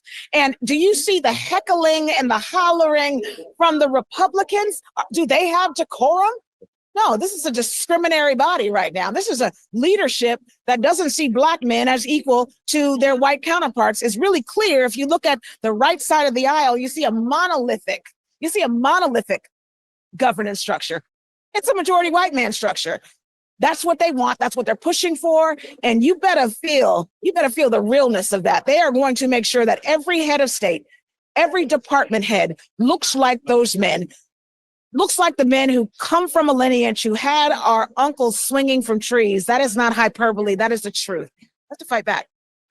We got fire up here in the Capitol, y'all. Yes, I'm going to throw it back because I know y'all having dialogue and folks going to keep dropping in. Thank you, Congresswoman. God Thank bless you, Mark. Keep them coming. This is amazing. I want to go to Bishop Leah Daughtry now. We talking about you. Can you please show everybody your shirt? Because your shirt is prophetic for this evening. Look at this. Oh, yes. It says Black women vote. And what you're seeing is Black women leading, Black women walking out. Boots were made for walking. Black women cussing while they leaving. You got to feel proud, Bishop. I want to hear about this. It is an amazing moment. This whole day has just been an amazing thing. And to see these sisters step up and tell us what was happening on the floor is just singular. And, Black women are doing what Black women have always done in this country. And I'm not discounting the efforts of the brothers, but I was asked to talk about Black women, so that's what I'm going to do. And so I think what we're seeing is the continuation of the bloodline and of the lineage. And I just want to remind us that nobody is coming to save us. There's no army that's coming to save us. We're going to have to save ourselves. And that's just the bottom line. And if we're waiting for some cavalry, the cavalry ain't coming, y'all. We have to save ourselves. And so what I want to offer is a couple of things that people can do. Number one, reject. We have got to reject the lies. What happened today with this 24-hour marathon is one example. We got to reject it outright, refuse to accept what they dishing. We just not going to reject it. Do not engage in anticipatory compliance. Do not obey in advance. We got to reject it. Number two, we got to resist. Put on your boots, get you an Angela beret, do whatever you got to do in the places where you are to resist what is happening, to say, I will not go. Here is the line I will not cross. I am going to do what I can do which is not to say that we all gonna do the same thing, but we ought to practice resistance in the spaces where they are. Number 3, we gotta reclaim our heritage. We've let it go because we have had an easy time of things in some respects, or we've been duped into thinking we've had an easy time. We have got to reclaim the mantle of our ancestors, what the lineage was that got us to where we are today, where we have all these firsts, where we have people in the Senate, where we have people running businesses. It was not ever so. And so we got to reclaim the authority, reclaim the power, reclaim our legacy as Black people in this country who were built to survive. We were made for this storm.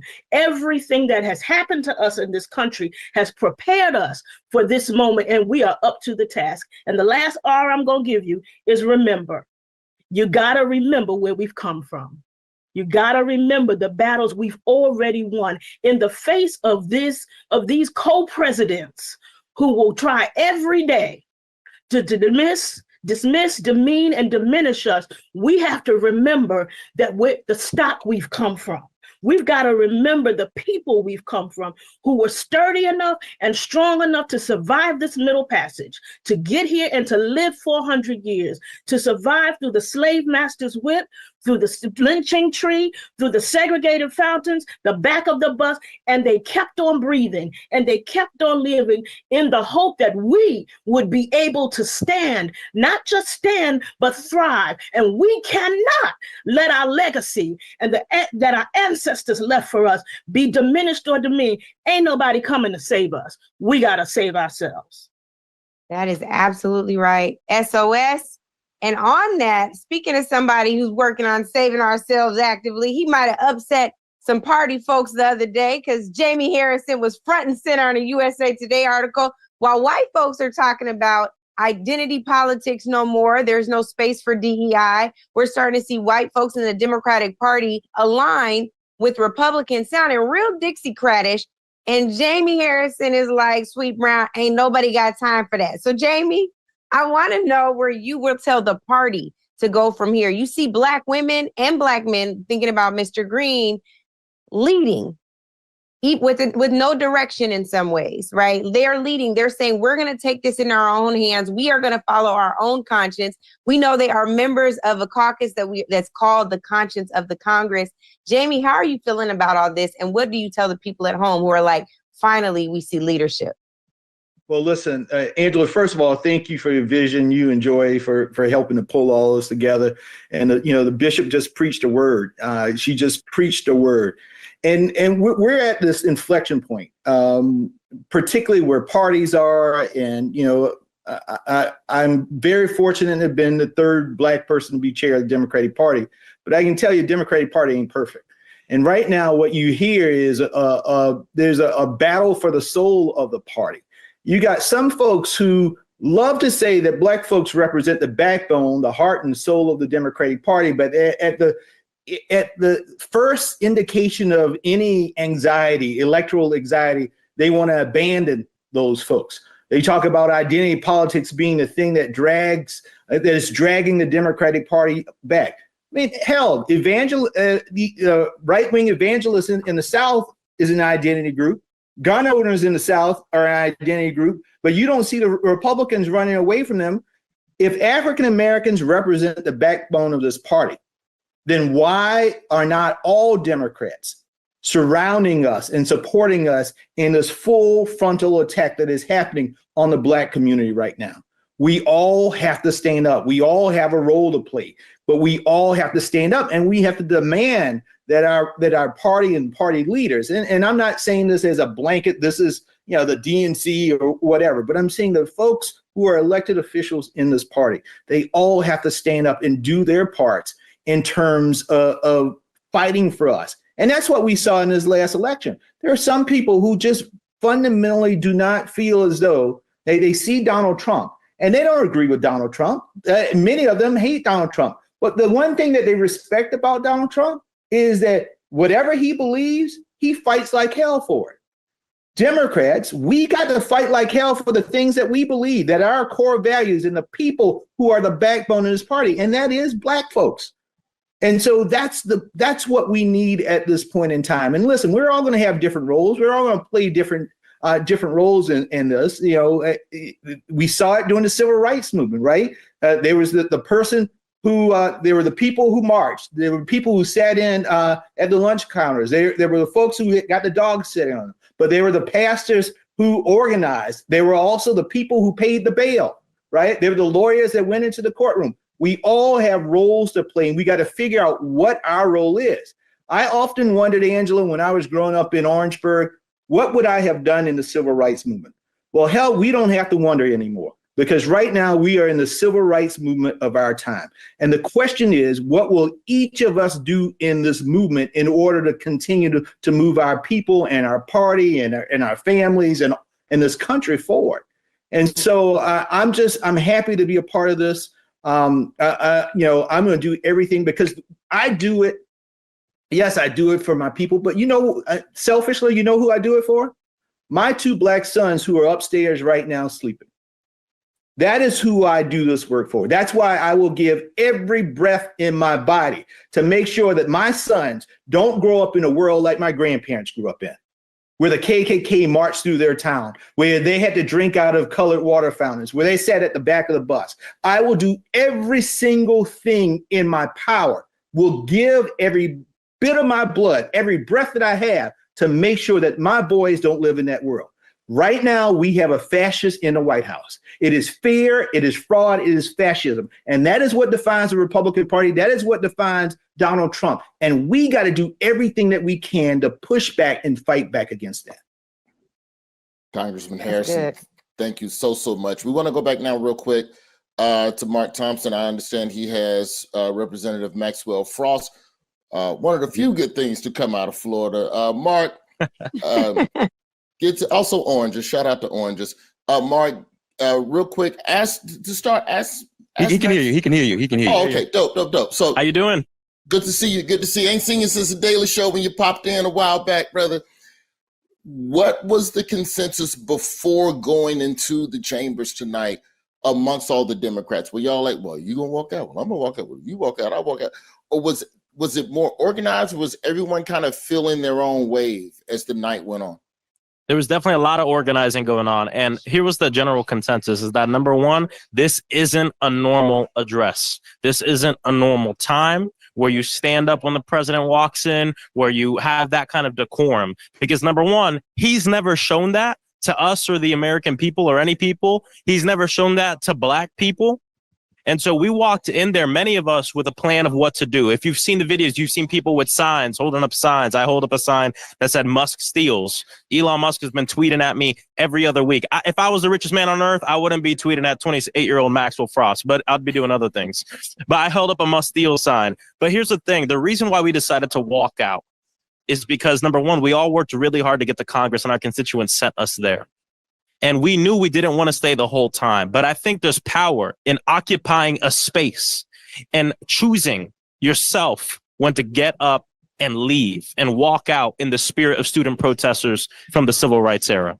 And that's why we decided to do it. Us and a group of mainly women from the Black Caucus who helped lead us into that action. Yeah, you have some on, right? Yeah. We couldn't. You can't just get up and walk out, right? We got up and we turned around and showed them our back to show this message. No kings live here. No kings live here. Yeah. And because he thinks he's a king. And what's going on right now is this administrative coup and billionaire takeover of our government, so they can take away Medicaid, Social Security, the things people have fought for and earned, to give billionaires a tax cut. And this is what the fascists do, is they try to have us say, well, I can't pay rent because of Black history. I can't afford my medicine because of that trans person. I can't afford this. I can't afford that because of the immigrant. They want us to look at each other instead of looking at them. But what I try to tell people is you are closer to being on the streets than you are to being Elon Musk. But they profit from us blaming each other, especially as Black people, amongst cultures and amongst the entire world. So I'm proud to be here. I'm proud to have done this action, but we know it doesn't stop here. Yeah. What's next? What do you want to see your other members and this party do? I believe, look, number one, when you don't have all the power you want, you use all the power you got. And we do have power because there's only a 2-seat majority in the House. And we have the ability to obstruct, to delay, to push back on this extreme agenda that most people don't believe in. And I think that's what we need to do, whether it's working at subpoena Elon Musk in every single oversight committee hearing, right? Or as many as we can. One day, a few of those, too many of those guys are going to be at lunch a little too far. And guess what? It'll move through. Believe it or not, that's how these things work sometimes. Yeah. Right? The other day, you have to challenge power too. The other day, I said grifter in chief. I think that's pretty tame. Yeah, it's tame. That's pretty tame. But they wouldn't even allow me to say that. So then you say, well, do I cede that ground or do I push it? Not to just be performative, but to make a point so people can see what's going on. Because we can't assume that everyone's paying attention. To that point, Congressman Frost, about not ceding ground. Earlier this week, President Trump tweeted or Truth Socialed or whatever about the possibility when it comes to the youth of if you protest at a college campus, automatic expulsion, or if you protest illegally, which basically means we will draw the lines of the appropriate way to protest and then just say you violated and expel you. How serious do you think of a threat that is as we get into midterms, and how serious I believe protesting is going to play an important part of everything we're talking about over the next 4 years. How serious of a threat is that? Do you think that to be? And what advice would you have to young organizers who are going to be facing these types of potential legal ramifications for speaking out? I think it's a very serious threat. I think that, number one, we campaigned for a while talking about Project 2025. Now it's happening. Yeah. We have no room to act surprised about the things they're doing because they wrote them down and we told people they would do it. And this attack on freedom of speech and students is something that we have to take seriously. So what would I tell students to do? Well, thinking to my organizing, number one, build community and grow your movement outside of students too. I remember during the Black Lives Matter uprising, the nights where I was tear gas mace and when I went to jail, it wasn't just people my age that had my back. And it wasn't just people my age that bailed me out of jail. It was a multi-generational movement of community that brought each other up. You know, our pro bono lawyers, where many of them were seniors, right, who came out to help us. So I encourage people, young people throughout history will always be leading, right? But it is important to make sure that you bring everybody into this movement because it's of us, by us. And I think that's how we protect us. So that's what I would tell students across the country. Take this seriously and also call on your elected officials to protect your freedom of speech, whether you're advocating against babies dying in Gaza, you're advocating to make sure that we have accountability in law enforcement or whatever it is, housing justice, whatever it is. We all deserve to say what we want to say. And that he wants to go after that. And here's the other thing I'll say. I think another reason he wants to go after it is because a lot of times in history, that energy does turn into votes against fascism. We had the largest youth voter turnout in the history of our country in a midterm in 2018. What else happened in 2018?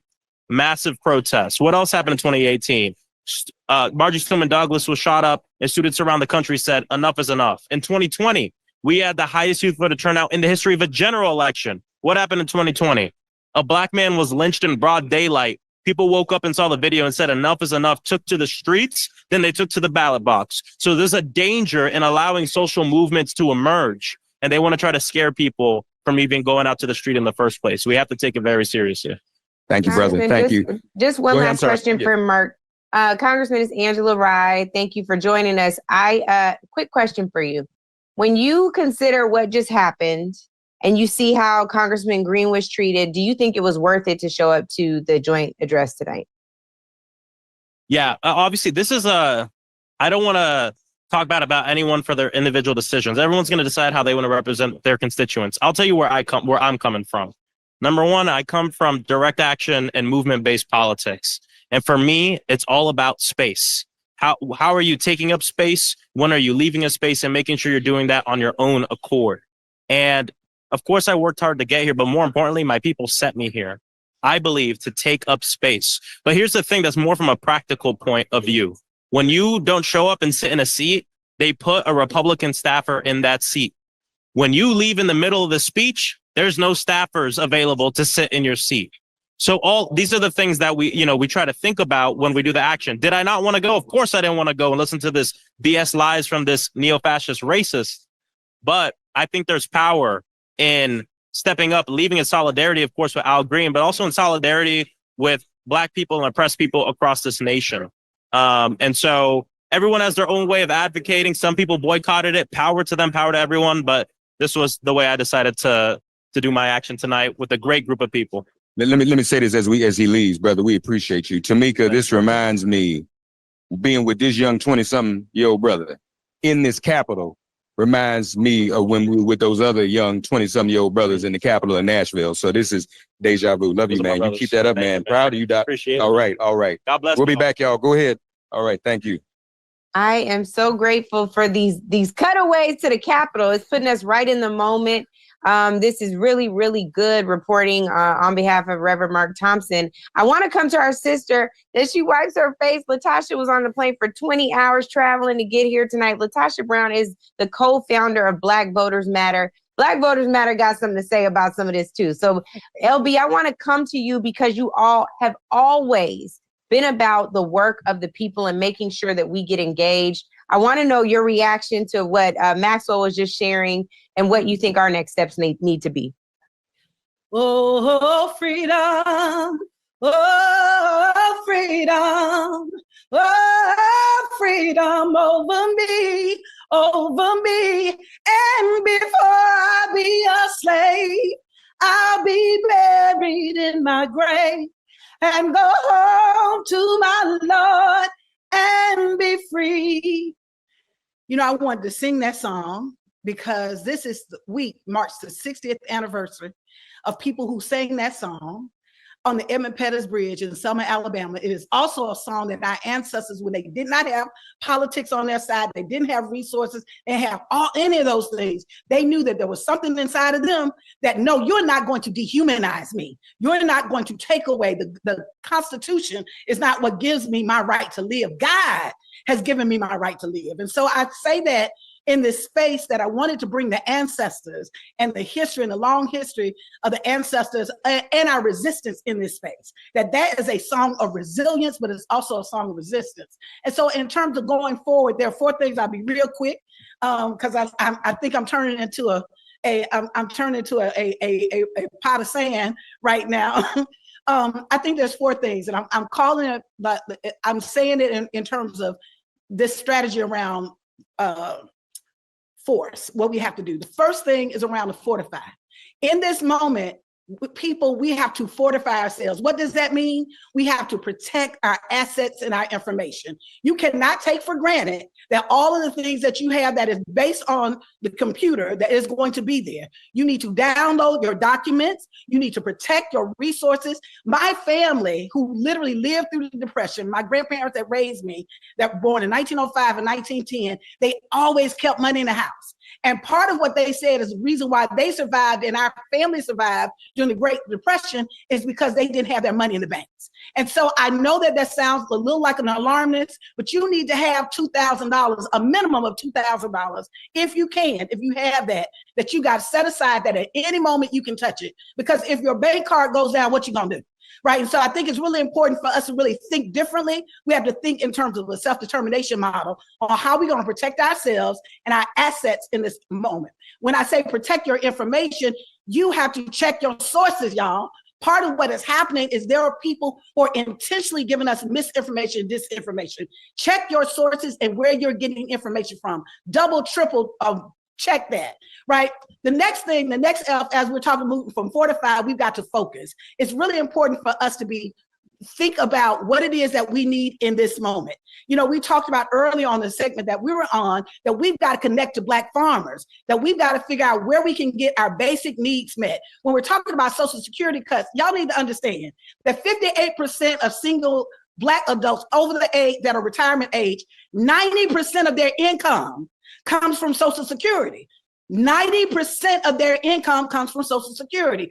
it will be devastating to our communities in terms of how will they live, how will they feed themselves, how will they protect themselves. So it's important for us not just to talk about how we're going to stop or depend on them, but how we're going to have and use our institutions and structures to be able to fortify our people and focus our work so that we can protect our people in this moment. And so that means we have to think like we have to think in terms of Black determination models and these self-determination models. All of those churches know you cannot have a church and you just open on Sunday. That has to become a community Black space. If you have institutions, you have business, that has to be, if it needs to be a meeting space, we've got to look in this moment of how do we create and think as nation builders in this moment. The third thing that I want to say is really about this fight, that the way that we fight, we're used to fighting when we have federal protections in place. We're used to fighting, particularly those of us that live in the racist South. We've actually fought in ways that we would actually use federal legislation, federal government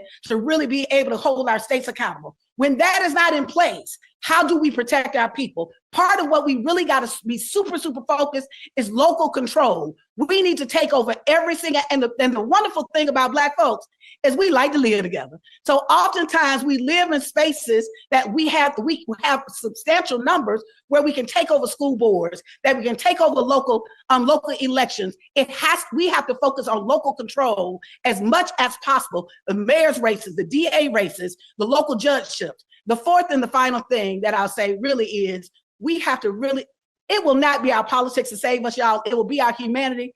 But we can no longer just think about citizens of a bootleg nation that at will believes that we are at the whimsical nature of white racist folk. We have to think like founders of a new nation. We have to really think differently, that we're not just citizens, but we're founders of something different. And what does that mean? We have to really be thinking about how will we protect and provide for our people in this moment, the basic needs of food, shelter, our resources, and literally one of the things I want us to do, don't spend no money. We cannot spend money in this moment. Why? Unless we're spending money with our communities and with things that we need. Don't take for granted that the eggs are $14 now. With the tariff, this trade war, it is going to have a substantial impact on us. So this is not the moment to go buy your Gucci bag. This is not the moment to go and spend on Amazon. This is not the moment. And we ain't trying to get them our money no doggone way anyway. So I think it's really important in this moment that we really save our money. And if you are going to spend some money, to invest some money, invest it in a Black organization that is leading this work. Someone that you know that is on the front line doing this work, whether it's $10. I see my brother Quentin James with Collective PAC. I see David, all these organizations. I see Siobhan that are doing amazing work. Write $10, $20. Pastor Mike that has been standing in this space, really making sure that our communities are protected, those of us who have been marginalized. And so in that, I'll just say, in this moment, I'm gonna leave with a question. I always ask this question everywhere we go. Everywhere I speak, I ask the question. I ask people to close their eyes. And my question to them is, what would this nation look like without racism? What would the institutions look like? What would a day look like? And everywhere I go, 95%, most of the time, nobody has been asked that question. And if you don't think, we're not thinking about it. Certainly we don't think the other folks thinking about it. So we've got to change the paradigm in this moment and ask ourselves every single day, what would this nation look like without racism? Because racism is not my birthright. And what will it require for us to build in that? And so we've got to be moving on that, because I will tell you this, there's not been anything that has ever existed in the physical realm that wasn't first envisioned. Somebody had to envision the cell phone. Someone had to envision this. Somebody had to envision a racist concept around what it means around this white supremacy hierarchy. So those of us, we who believe in freedom, we also have to see ourselves as visionaries, and we've got to radically reimagine every single system in this country. Instead of us responding to the limited vision of others that don't want to see us in power, we've got to literally create the systems that every child can get fed. We've got to create systems that we can actually have healthcare for all of God's children. We've got to create the systems that's really about a wholesome education. So shift your thinking. It's not citizens of this nation, but go beyond that. We have to be founders of a new nation, founders of a nation that's yet unborn. And part of that is going to require us having the discipline to lean into that,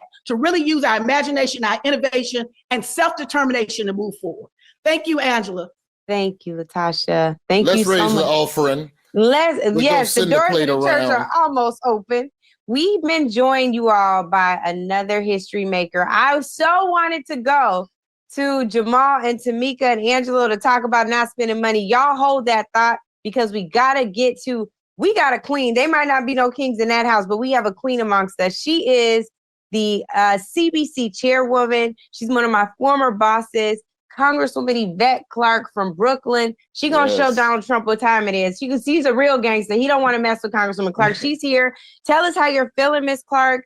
What is your impression of tonight, and where do we go from here? These are soldiers who are walking alongside of you, who have your back, who are surrounding you. We need to see you succeed. And so we want to hear from you tonight. How are you feeling, and what are you thinking? Well, first of all, let me thank you, family, for coming together in this moment to provide our community with the undergirding, the understanding, the education and information we need for this movement in this moment. There's a MAGA fest, a MAGA rally going on in the House chambers in this moment.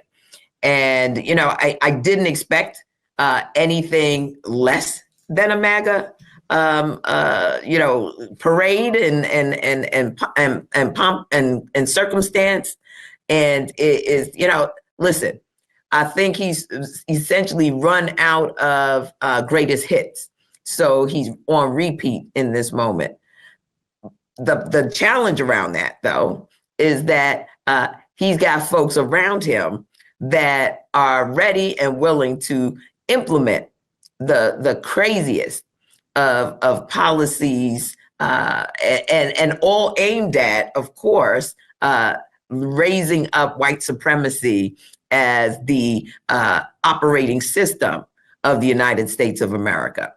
So when I heard Sister LaTosha Brown just talk about very, I think, fundamental things that we need to be doing as a community, she's absolutely right. And I believe that certainly there are so many of us who have come together around sort of like mind in this moment, crystallizing where our communities need to go. We need to buy Black. And we've been talking this for years, for generations, quite frankly. We need to undergird each other with knowledge and information so that our folks are not constantly consuming the misinformation and the lies that permeate social media feeds. We need to be able to make sure that we are on the ground and the CBC is ready to get on the bus. We are not taking this moment for granted. We know that we need to be felt, we need to be touched on the ground. And so starting in the month of April, we will be on the move across this nation, educating, informing, mobilizing, encouraging, empowering our folks to see this moment as our sort of generational moment where we have to envision a nation, as LaTosha Brown has said, where we center ourselves as the focus and the fabric of a democracy. What does that mean? And what does it mean to operate in a space where we are valued and we value each other? This is just one of those moments, Sister Angela Rye, and that's constantly reinforced for us, I believe, each and every day. When you have 1 in 5 federal workers coming from the Black community, when you have this constant drumbeat around the dismantling of diversity, equity, and inclusion, when you have all of these sort of factors, add to that the fact that the cost of living continues to escalate, compounded by these tariffs that Donald Trump is insisting on putting into place, our folks are certainly hurting economically and otherwise. And so we have to, I believe, make sure that our folks are handling business in an unconventional way, that we move forward with and encouraging our people to shop among our people for those basic goods and services. I think, again, Sister Brown said, this is not the time for luxury goods. It has never really been that time as far as I'm concerned. But, you know, listen, everyone is entitled to their own taste. However, there are many designers, Black designers, that can offer just as good, if not better, in terms of quality and what the goods and services they provide. And we need to raise them up. Those will be our corporate entities if we pour into them in the way that we've poured into so many of the others who have now turned their back on us. I'm also working with the CBC, and I'm going to close on this, Sister Angela, on a program, if you will, a communications program called What Side Are You On? Because this is not a moment where folks can be 1 foot in one camp and 1 foot in the other.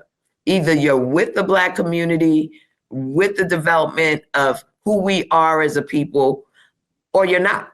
There's no middle ground.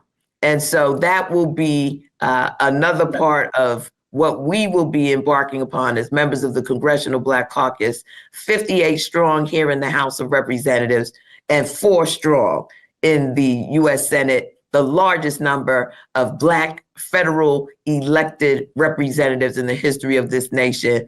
This is all of our moment, and we're going to do everything that we must do on the legislative end to hold the line, but we're also going to be in these streets talking to our people, because in less than 18 months, there will be another election. And we've got to make sure that our folks are focused on the power of the franchise and what it means for their own liberation. With that, as we say here, Sister Angela Rye, I'm going to yield back the balance of my time. Well, don't yield just yet, because I just want to get clarity for our audience. This was one quick question I have for you. You said there is a MAGA rally going on. Does that mean, Congresswoman, that you also left? Did the rest of the Congressional Black Caucus leave? There are still members in the chambers. I am back in my office. I just felt like I knew what was next in the lineup of greatest hits. I didn't need to sit there to know, what words were going to be thrown at whom and what have you. He is shook. Let me just say this. What was the tipping point for you? What was the moment where you like, okay, I just got tired. And he shook, quite frankly. Yeah. The fact that the Democrats have been sitting silently, raising signs. Where's my sign? Let me show you my sign. Raising signs occasionally during his speech. It has shook the man. He has been trying to find a way to get under the skin of Democrats, and we haven't been paying him any mind. So most of what you're seeing, he's directing directly to the MAGA crowd. And remember, the House of Representatives is essentially split half and half. So we're only separated by 2 seats. So it's a massive blow to his ego that he's not getting any applause, and he's standing up for the foolishness that he's trying to pull off in the chambers of the House right now. Well, speaking of foolishness that took place in the chamber of the House, Mark Thompson, our colleague, is with Melanie Stansbury, who had her sign snatched by a Republican, and she's standing live with Mark Thompson right now. So we're going to go to Mark. Congresswoman, please stick around if you can. I know you're tired, so we don't want to keep you too late, but I would love for you to hear what she says happened. And if you do have to go, we first have to acknowledge those bad new glasses she got on right there too. Fly. So You know she's fly always. So let's talk about that scarf too. Always an icon of fashion. Always, every day, all day, every day. So Congresswoman Stansbury, by the way, folks, is from Albuquerque, New Mexico. And last year was your first trip to Selma. You came to Selma last year. And she's coming back this weekend. Yeah, I'll see you guys this weekend if anyone's going down. Yeah. So what happened? So what did your sign say? What did it? Yeah, well, so a lot of us on the floor plan to do our form of protest. We showed up for Donald Trump's town hall, just like Americans are showing up for town halls all over America. And just like Americans, we had our voices heard. And I had a sign as he walked in that said, "This is not normal." And as I was standing there behind Donald Trump, some young man from Texas snatched it out of my hand and threw it over the president's head. And I'm not gonna pretend like this is normal and that what's happening in America is just something that we should sit down and take. So yeah. So who was it? You know who? It was a congressman from Texas, but I don't know his name. Golden something. Yeah.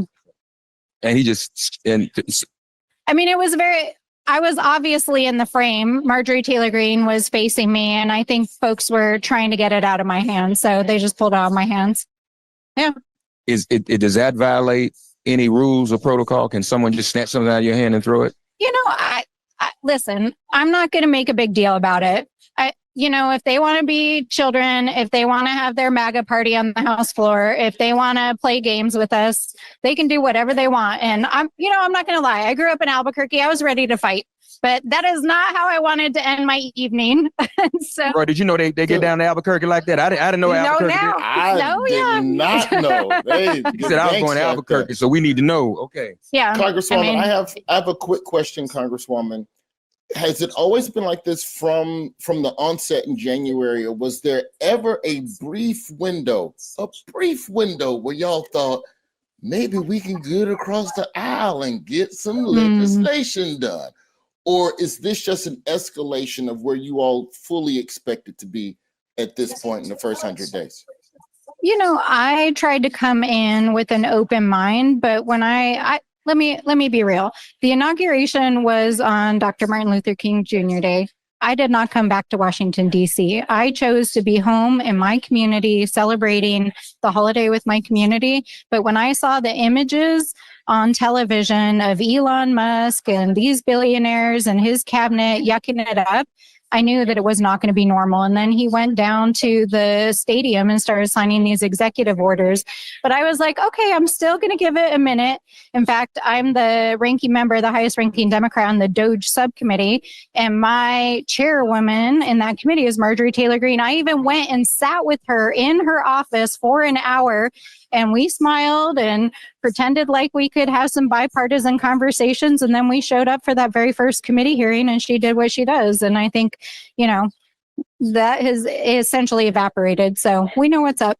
We're going to be in the fight. We're the resistance for the next couple of years. And, as the Reverend said, 18 months is right around the corner. So we got to start organizing now. Let me ask you this. Of all the terrible things he's done, he's does $1 million a day.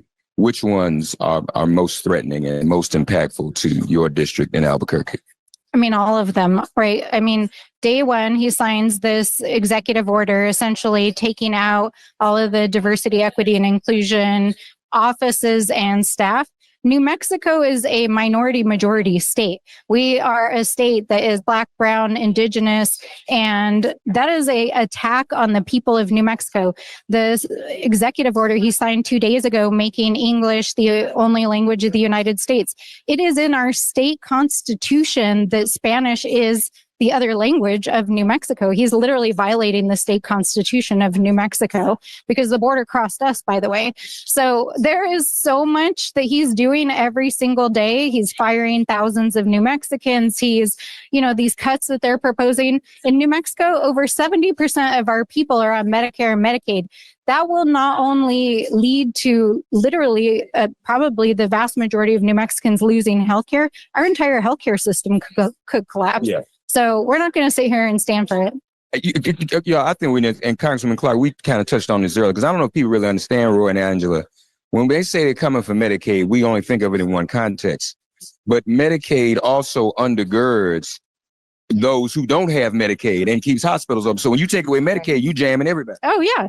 This is what I'm saying is, like, if you take away Medicaid, every hospital in the state of New Mexico is going to go bankrupt.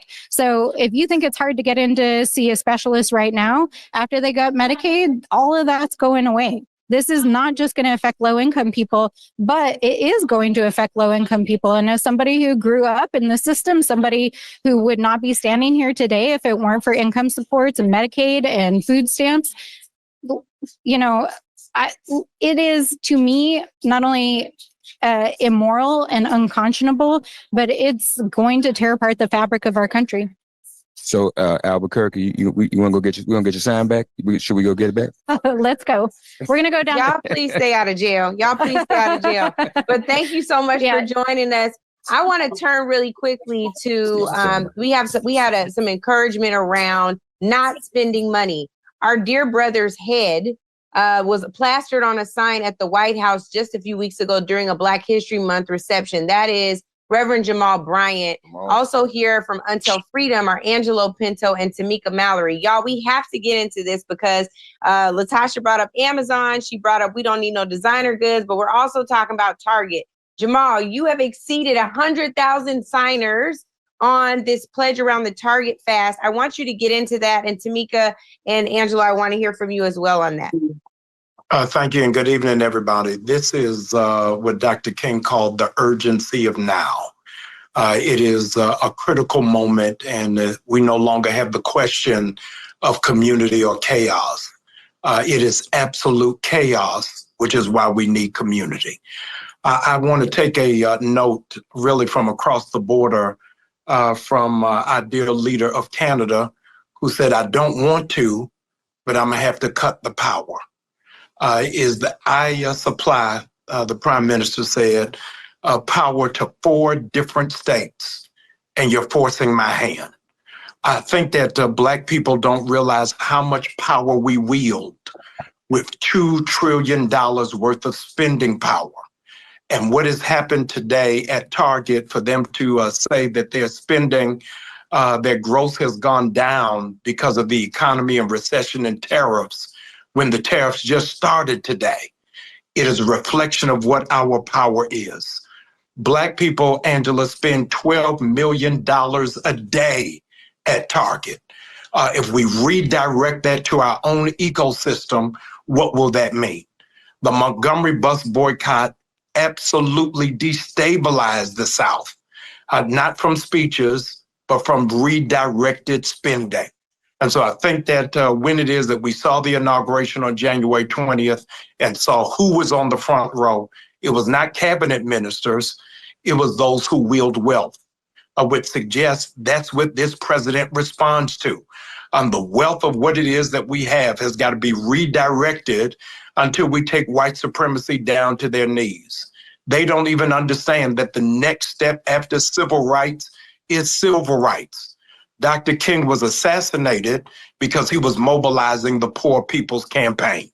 And they understand when marginalized and oppressed poor people come together, a revolution has to start. A super bad sister from Harvard University said we don't even need 100% participation, we just need 3%. If 3% of the populace do what a lot of our brave brothers and sisters did today and walk out and lift their voice, I think America's going to come to a screeching halt. We've got enough power to do it just with the number of people who are on today for the 24 hours. And let's not undermine or belittle the strength of what happened with the blackout on Friday. America's about to have an asthma attack and a hyperventilator because we understand what our worth is. We know what our value is. And we've got to withhold our funds in order for the revolution to move forward. I'm excited about it. We start tomorrow on Ash Wednesday, this thrust of this Target fast, because we wanted to interlope the spiritual property of what's necessary. While it is that we're strategizing, we have historically also been a spiritual and a praying people. And so over the next 40 days, I want to urge all of us to galvanize in prayer and not lose our spiritual focus and force. Every day, 381 days, Black people in Montgomery, after not getting on the bus, went back to the church to pray. And let's be very clear, we are now going up against a demonic, diabolical spirit in America. It is not just a person, it is a spirit that is afoot. On the weapons of our warfare are not carnal. And so we've got to really go into prayer. But Frederick Douglass said it much better than me. He said, I got more prayers answered when I got off my knees. So we can't just pray. We've got to really go into fighting force. And so in the spirit of Hazel Dukes, let's fight even when it's uncalled for. So that's the necessary calling and the beating drum that we've got to answer to. I'm glad to be a part of it and excited about what we're going to do over the next 40 days. Jamal, share the website one more time. Yes, targetfast.org. And let me say to you that when it is that you register at Target Force, we have partnered with the Black Chamber of Commerce. We're going to send you out a digital directory of 300,000 Black businesses across the United States so you can redirect your dollars away from Target and Walmart. And we're going to send you a 40-day prayer journal so that we can pray our way through. A lot of our people, Angela, burn out. They tired, they weary, they worn, and they sad. But I think that we've got to find that synergy to find that second win and run to it. Yes. Roy, I know you had something. Well, no, let's let Tamika Mallory come in, and I'll let you all do. You see I'm staying out the way. I'll let No. We got to bring everybody in because we only got so much time. We under an hour left, y'all. We have. Well, I got to be quiet. Black women, y'all got the black women, and then I have my question. We have marathon through this thing, so we got a little less than an hour left. Tamika Mallory and Angelo Pinto on this same topic. You all have been actively engaged around the Target fast, and I would love to hear from you all your perspective. There's been a lot of folks saying, hey, why are we going to boycott something or fast from something when there are Black brands on the shelves? So about that, right? So I think that it's a good time to talk about tactics, how we stick together. I learned on my podcast recently, a Native Land Pod with Andrew Gillum, that only 10% of Black folks in Montgomery actually participated in boycotts. Never knew. And they want to burn the books. I'm still learning. They're trying to burn the books, Roy. So you guys tell us a little bit about why it's important for us to stay united in this fight with Reverend Jamal Bryant and Until Freedom. Certainly. Thank you so much. And to everyone, I see family, new people, just so many different faces here. And it's been really inspirational and filling to be among this amazing group of individuals this evening. And I, just want to join Jamal, first of all, in saying Jamal Bryant. Everybody. Well, Tamika, hold on, because I think on a second. Came in to reclaim her time. That's it. That's what's going on. Congresswoman Waters. Hello. We heard you, so we thought that meant you were reclaiming your time. So you now have the floor. We want to know why you chose not to participate in the State of the Union tonight. Please tell us why. Thank you so much, Angela. You know me very well. And you know that I was not about to put up with that bullshit that he was going to talk about tonight.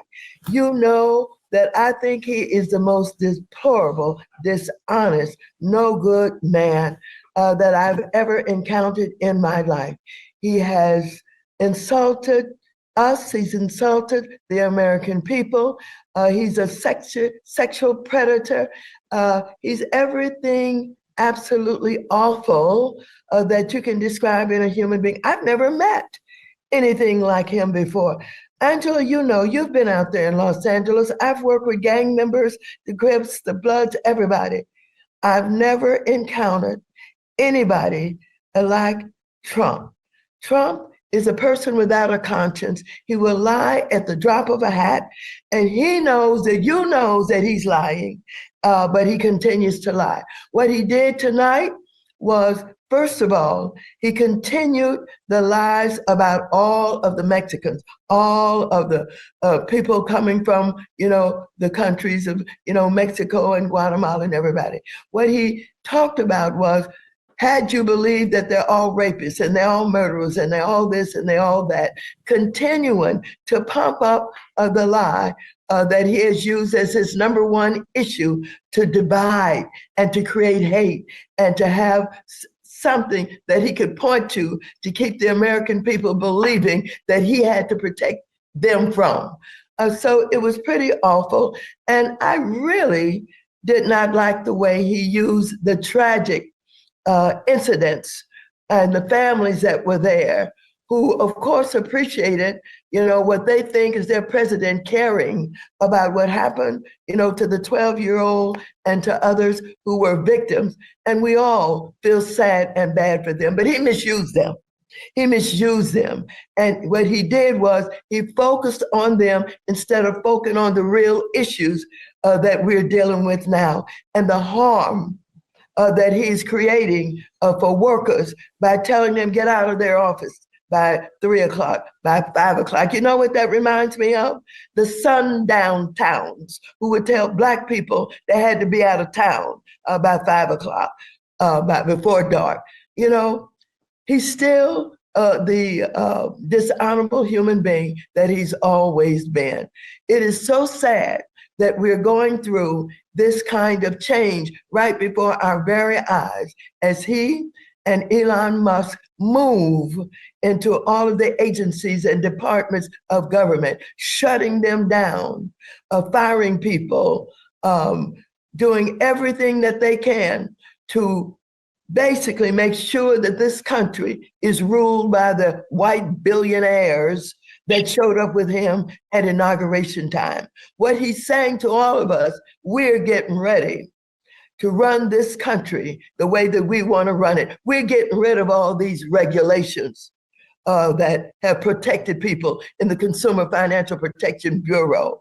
We're getting rid of HUD with all of the money that's going to housing and to the homeless and all of those people in urban areas that don't deserve it. All of those messages for me were continuing messages that he has put forth for a long time, long before this election. But it's not nice to say, but I told you so. When he first ran, I told everybody that he should have been impeached. When we got into it, we didn't do it right. We waited too long. We didn't use the right issues, etc. And unfortunately, we got him back. But let me hear from the other people that you have on the program tonight. Because I could talk about this thing all night. We have one of your colleagues who has joined you.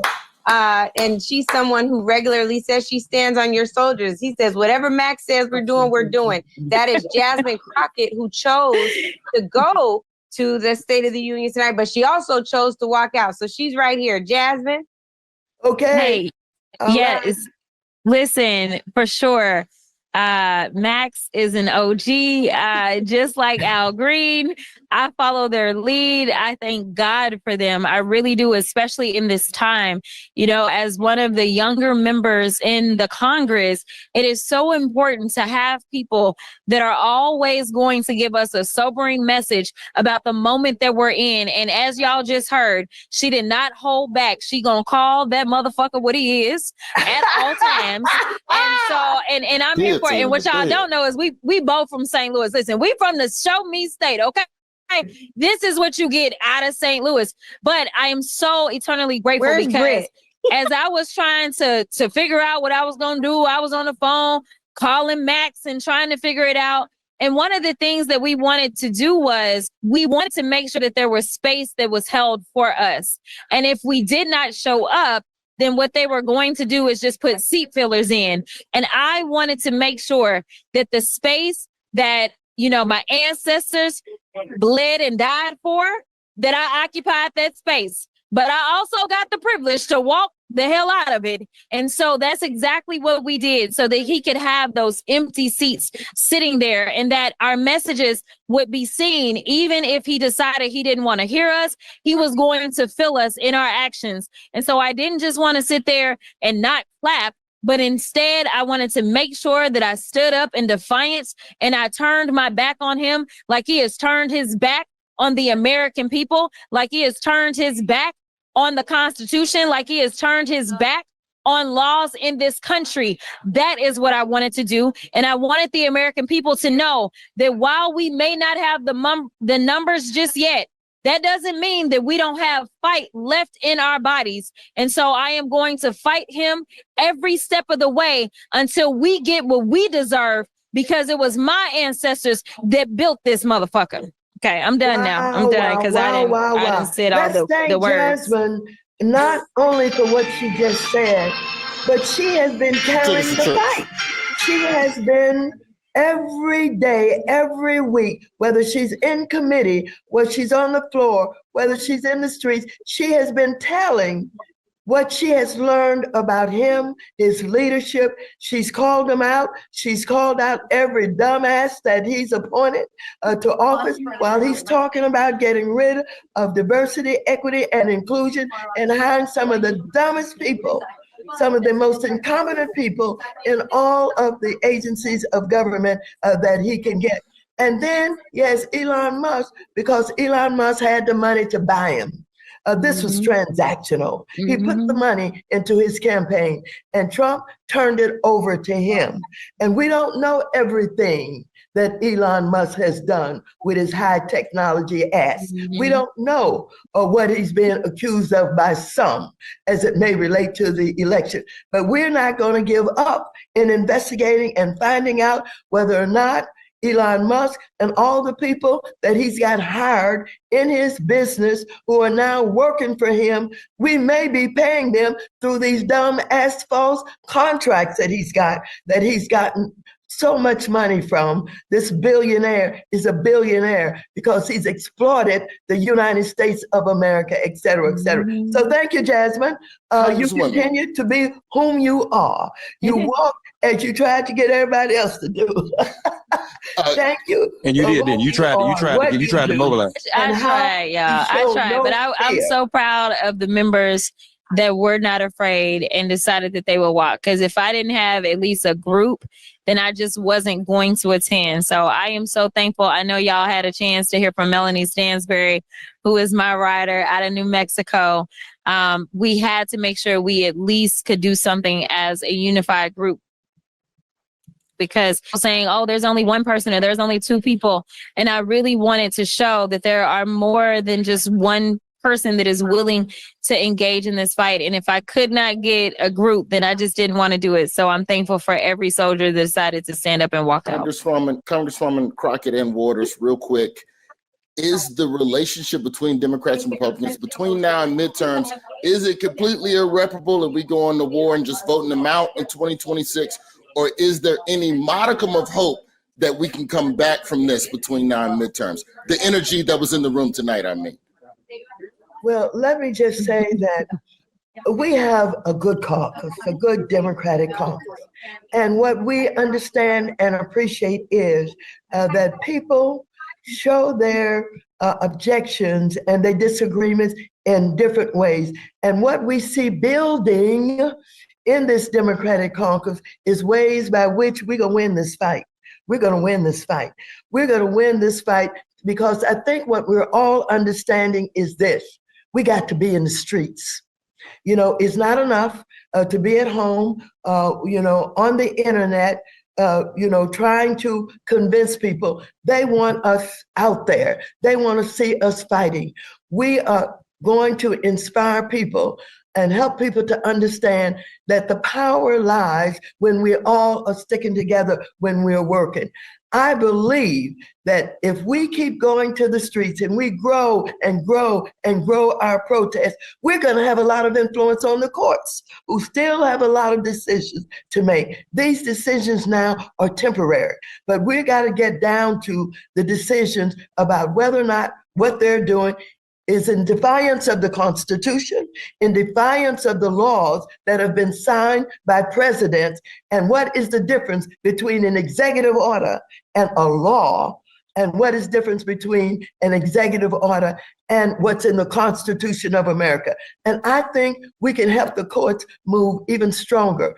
But they got to see us. They got to understand that we're willing to fight for what we believe in. And you know what? Hell, I'm in this fight.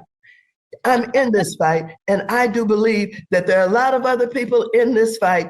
And when they see an 86-year-old woman on the street fighting in the way that I certainly know how, I hope it's going to inspire a lot of people to come on out and join us.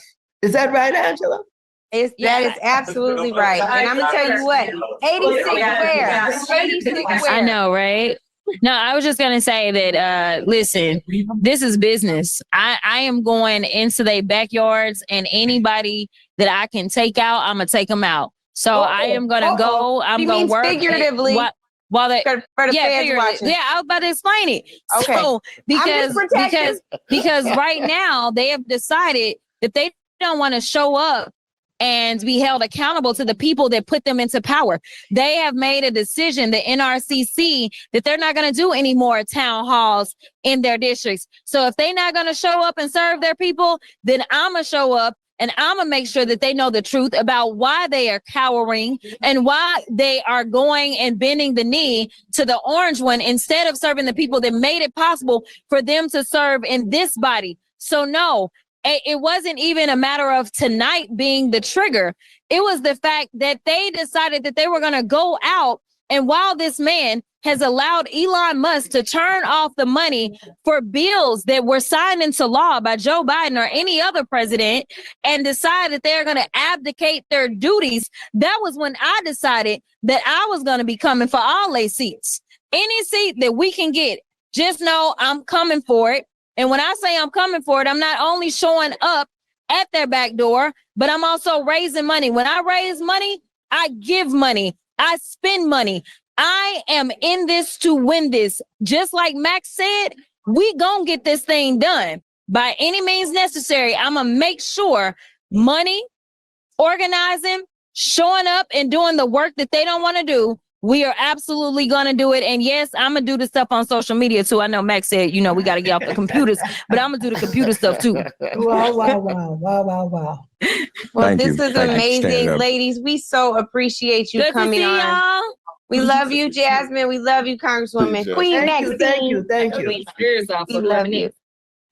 So I want to just quickly, we were talking to some fighters. We were starting with Tamika and Angelo, and this is how you know MW's a gangster. Congresswoman Waters came on. She didn't even have to say reclaiming my time. She just started talking, and Tamika was like, introducing that, just walked on. Tamika was just like, hey. I was like, nothing else to say. And I'm glad that they did that, because I was getting ready to try to come with my hoop, and I don't even have to do it tonight. They already handled it for me. So I'll just go back to some technical points on this issue around boycotts. Angela, you asked a very important question about what do we do with Black vendors that are on the stores in places like Target. And we talked about how, Pastor Bryant talked about the list that the Black Chamber of Commerce has with Black businesses that you can get your products from directly, as well as ensuring that the businesses in Target specifically, that we continue to support them. I want to bring into this conversation our sister Nina Turner, who was one of the first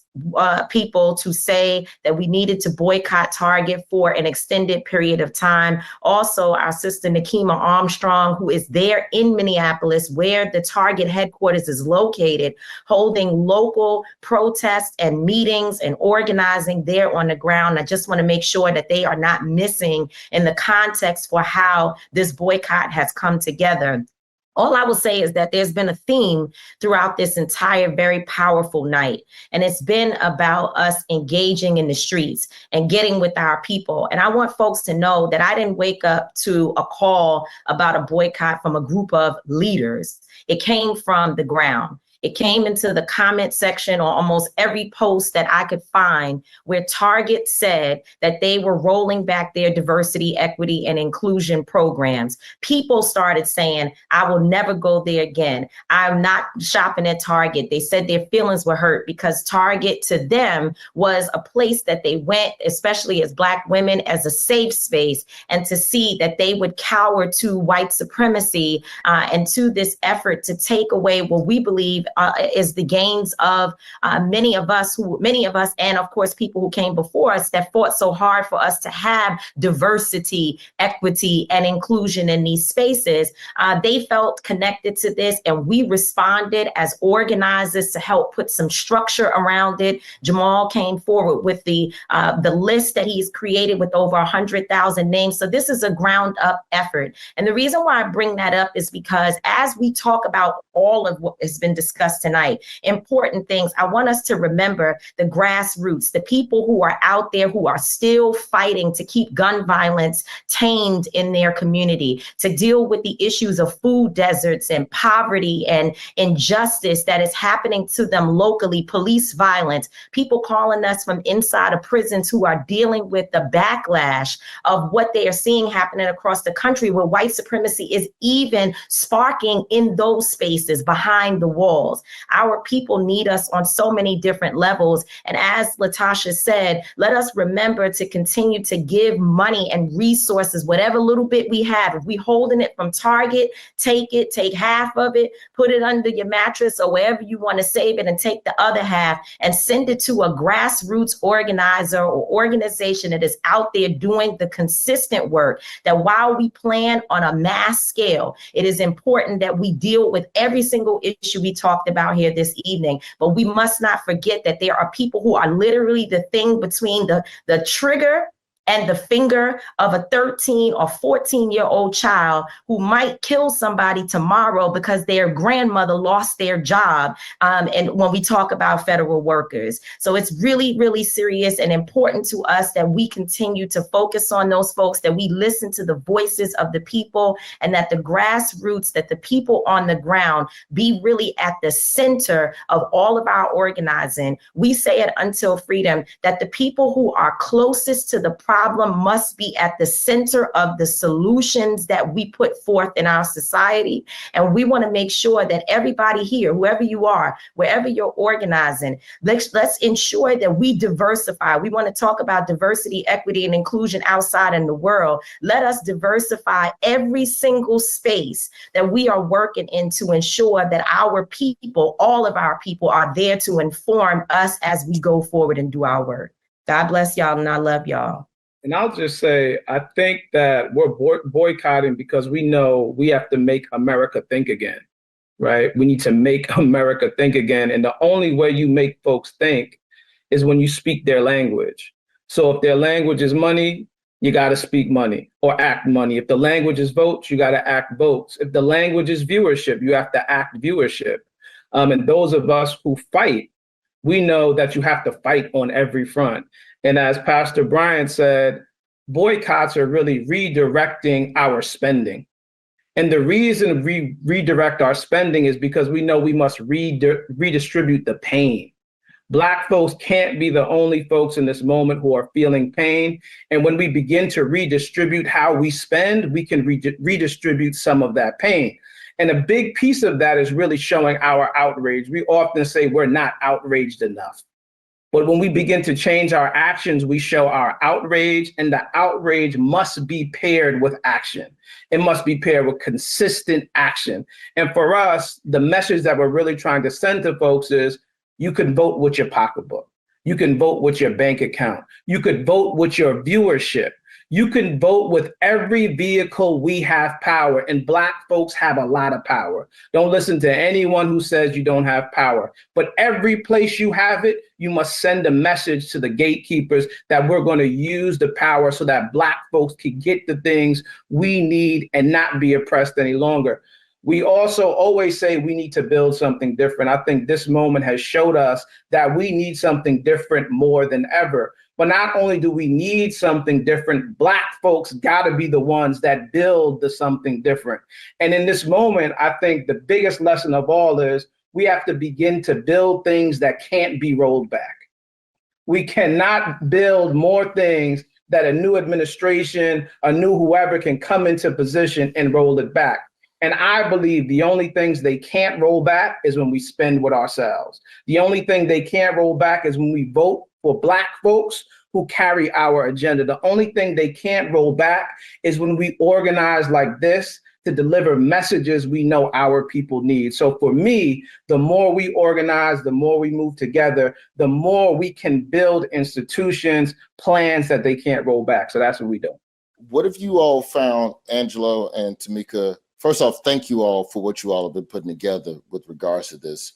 What have you all found over the years and years of activism that you've done is the most effective way of getting other Black folks on board? Like my mama whole side is from Clarksdale, Mississippi. Pretty much every store there is a store connected to a bigger conglomerate that rolled back DE&I.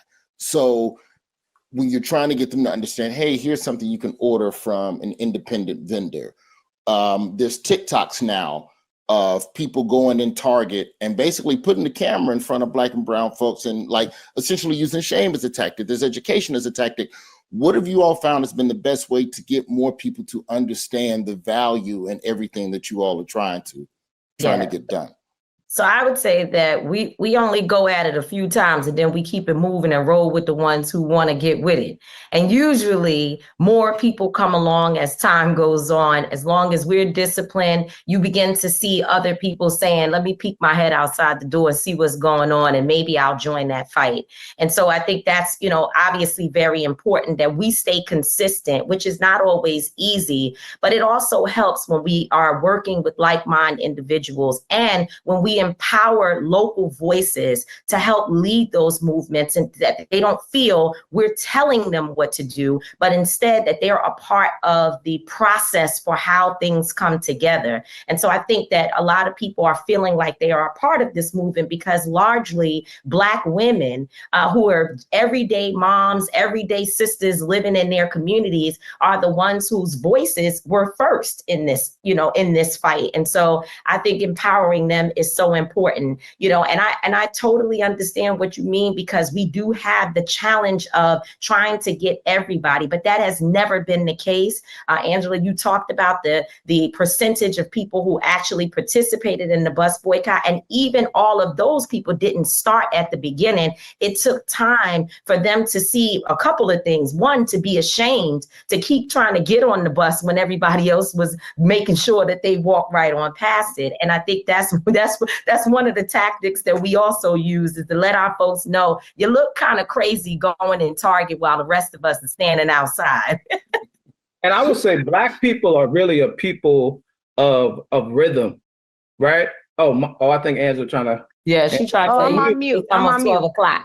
I love y'all. Let me tell you something. We have 26 minutes. I got some leaders in here. We got some of the most brilliant Black minds in the world on here. I got to do a rapid round because Holly told me one thing that we gonna do is be 24 hours. So we're not going over time. We got so much more we need to say and do. That means we got to have a part 2, 3, 4, 19. But I got to get these brilliant voices in. So I love y'all. We're going to keep talking about this on social. We're going to keep going. I'm going to go first to Bernice King, because you just brought up Montgomery bus boycotts. Tamika, I want to go to you, Dr. King, and then I want to make sure we get to your colleagues. If we can all try to keep our remarks to 1.5 minutes or less, we got to get everybody in. There's so many great voices. Kimberly Crenshaw joined us, Dr. Dyson, Maya, everybody wants you to run for mayor, Maya. I mean, come on, we got to go. We got to go. Dr. Bernice King has joined us. Yeah, thank you and good evening, everybody. I just wanted to say this. This is one of those Nehemiah moments. Nehemiah 4:19 says, the work is great and extensive, and we are widely separated on the wall. But when we hear the sound of the trumpet, we must rally together and our God will fight for us. So I want to thank you, Angela, you, Joy, and others for pulling this moment together in response to the in this hour. What does that mean? My father said, and I'm gonna do it real quick, in his book, Where Do We Go From Here? Chaos and Community. It's a part we overlook so often. He said, our nettlesome task is to discover how to organize our strength into compelling power so that the government cannot elude our demands, or I would say so that the power structures cannot elude our demands. I want to applaud everybody on here for everything you're doing to keep my father's legacy moving forward. And I just want to challenge us just real quick, because this is a key point here. Oftentimes we organize around passion, we organize around frustration, we organize around, need. But how often do we organize around strength? How do we pull our strengths together, look at what is needed to deal with what we're trying to do and organize those strengths? And so I want to, maybe it exists, I don't know, but we need a war room. That's the first thing. The second thing is I want to thank you for what you're doing and say, please, Angela, I texted you today. I said, continue this platform, because Trump has 2 platforms. True Social and X, that he's communicating consistently, rapid fire. We need something on a daily basis, because that misinformation has to be challenged consistently. Many people are misinformed and they are impressionable. And so we need this information. So much truth was shared today that people don't know. So thank you and kudos for bringing all of those different elements together. And then finally, which is a hard one, I'm Dr. King's daughter. I embrace fully nonviolence. I'm not perfect at it, but it is the best way to move forward. It is strategic. It gives us the spiritual discipline that we need and the soul force we need. In the I Have a Dream speech, and I close with this, he reminded everybody who was on the threshold of freedom and justice. And this is another part we miss in I Have a Dream in his words. He said, we must forever. And that's an underline and a bold and an italicized. We must forever conduct our struggle on the high plane of dignity and discipline. And so every day we got to prepare our minds, we got to prepare our spirits, because this is a marathon. And then finally, as we're doing what we're doing now in this season, in this moment, we have to figure out the strategies to change the numbers in Congress. There's a strategy to do that, not just registering to vote. But I love what Bernie did to go to the Trump voters. We got to think outside of the box to get those 3 numbers that are needed in the midterm. There's some elections coming up in April. It may be too late for that. But anyway, I just want to leave you with that. Thank you so much, Angela. I appreciate you. Thank you so much, Dr. Bernice King. I'm going to go next to Maya Wiley from the Lawyers Committee, and I'm sorry, not the Lawyers Committee, Leadership Conference on Civil Rights, and then Mark Morial, President of National Urban League, Kimberly Crenshaw, African American Policy Forum. Please, folks, let's get it in, but we want to make sure we're brief and we get everybody else in. Maya, I'm going to start with you. Well, first of all, let me just say, I'm going to be very brief, just how grateful I am for all the wisdom, all of the action, all of the activism that we've already heard. I am just going to say one thing that we have not talked about. We are talking about a madman who has promised to weaponize the military against our communities. And one of the ways he's going to do it is, in addition to protests, because that was one, and we heard that from Congressman Frost, but the other is by vilifying immigrants and trying to come for our constitutional rights on birthright citizenship, which we as Black people in the civil rights movement won, because the beginning of the first civil rights movement was the abolition of slavery. But the reason I'm raising this is because we've already had a man, Peter Sean Brown, a Black man in Florida, who was only 3 days away from being deported, and he was born in Philadelphia. You know, and in our history, we have a lot of Black people who were put into detention because they were believed not to be citizens, even though they were. So the only reason I'm saying this is that weaponizing, just like they're doing with diversity, equity, inclusion, and say all the 3 words, because they don't say it because people actually like diversity. People actually think it's a good thing. They like inclusion, but they're also using it to come for immigrants. We have African immigrants, we have Afro-Latino immigrants, but what the Lake and Riley law did, which is what they were celebrating, what Democrats also clapped for and voted for, is they are given permission to racial profiling. And that means us, whether or not we are citizens, whether or not we were born here. So I just want to remind us of that, as well as everything everyone else has said, because we won these rights. These are civil rights. These are about Black people in our communities, both Black people who are immigrants, but also the way they catch us up in their system. And by the way, they will use the military in our communities to look for us. So I only say that, not to say we don't have anything we can do about it, but that we can't stay silent on that one either, because it is the silence that they're relying on and telling us that we shouldn't trust our own. Thank you. And then intimidate and dare the media to report it as fact, and then call the facts lies. Thank you. I'm sorry, I didn't mean to add more sadness on top of your sadness, but yes. Thank you. Mark and Kimberly. Yeah. Thank you very much, Angela. First of all, I want to thank you, Angela, and the entire team for hosting this tonight. And I'm grateful for the opportunity to be able to participate. To just add this, what we are facing is an attack and a war on civil rights, a war on the last 70 years since the Brown decision.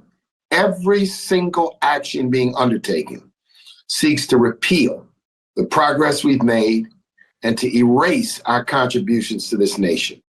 If this is not a wake-up call for this generation that had the opportunity to walk through doors, stand on shoulders, avail themselves of opportunities because of the hard sweat and struggles of others, our parents and grandparents and ancestors, then I don't know what will wake us up. So I'm grateful and excited to see the activism, selective purchasing We're bringing litigation. We brought litigation with the help of the Legal Defense Fund against 3 Trump executive orders. There's been litigation brought against the freeze and on behalf of the employees, the federal employees. We have to stand together. And the most important thing is for everybody to do something. Get off the couch, get out of your comfort zone, and recognize that this is a threat to the last 70 years. And we're defining the future for our children and our children's children. Project 2025 is real. We are seeing it being executed. We're seeing it being implemented. And they want to bend this country to an autocracy and reinstate white supremacy as the operating and governing principle. So I just think that tonight is just another step. Angela, we got to continue these conversations. We got to continue to energize and excite people. So I'm grateful to be a part, and we will continue to play our role to the best of our abilities. I'll see everyone who'll be in Selma on Saturday and Sunday as we celebrate and note and mark the milestone of Bloody Sunday 60 years ago. You're up. Yes. Angela, I cannot tell you how thrilled I am that this is happening. And also how impressed I am. I was watching you last night around this time and you are still looking good. So thank you and many, many props to you. Listen, here's the main thing I want to remind us of. We have been here before. We know that this is the same thing that happened to us after Reconstruction. We know what violence did to our aspirations. We know what happened when individuals and organizations, not just those who were coming after us, but the party of Lincoln finally decided that they didn't want to have the burden of us on their chart anymore.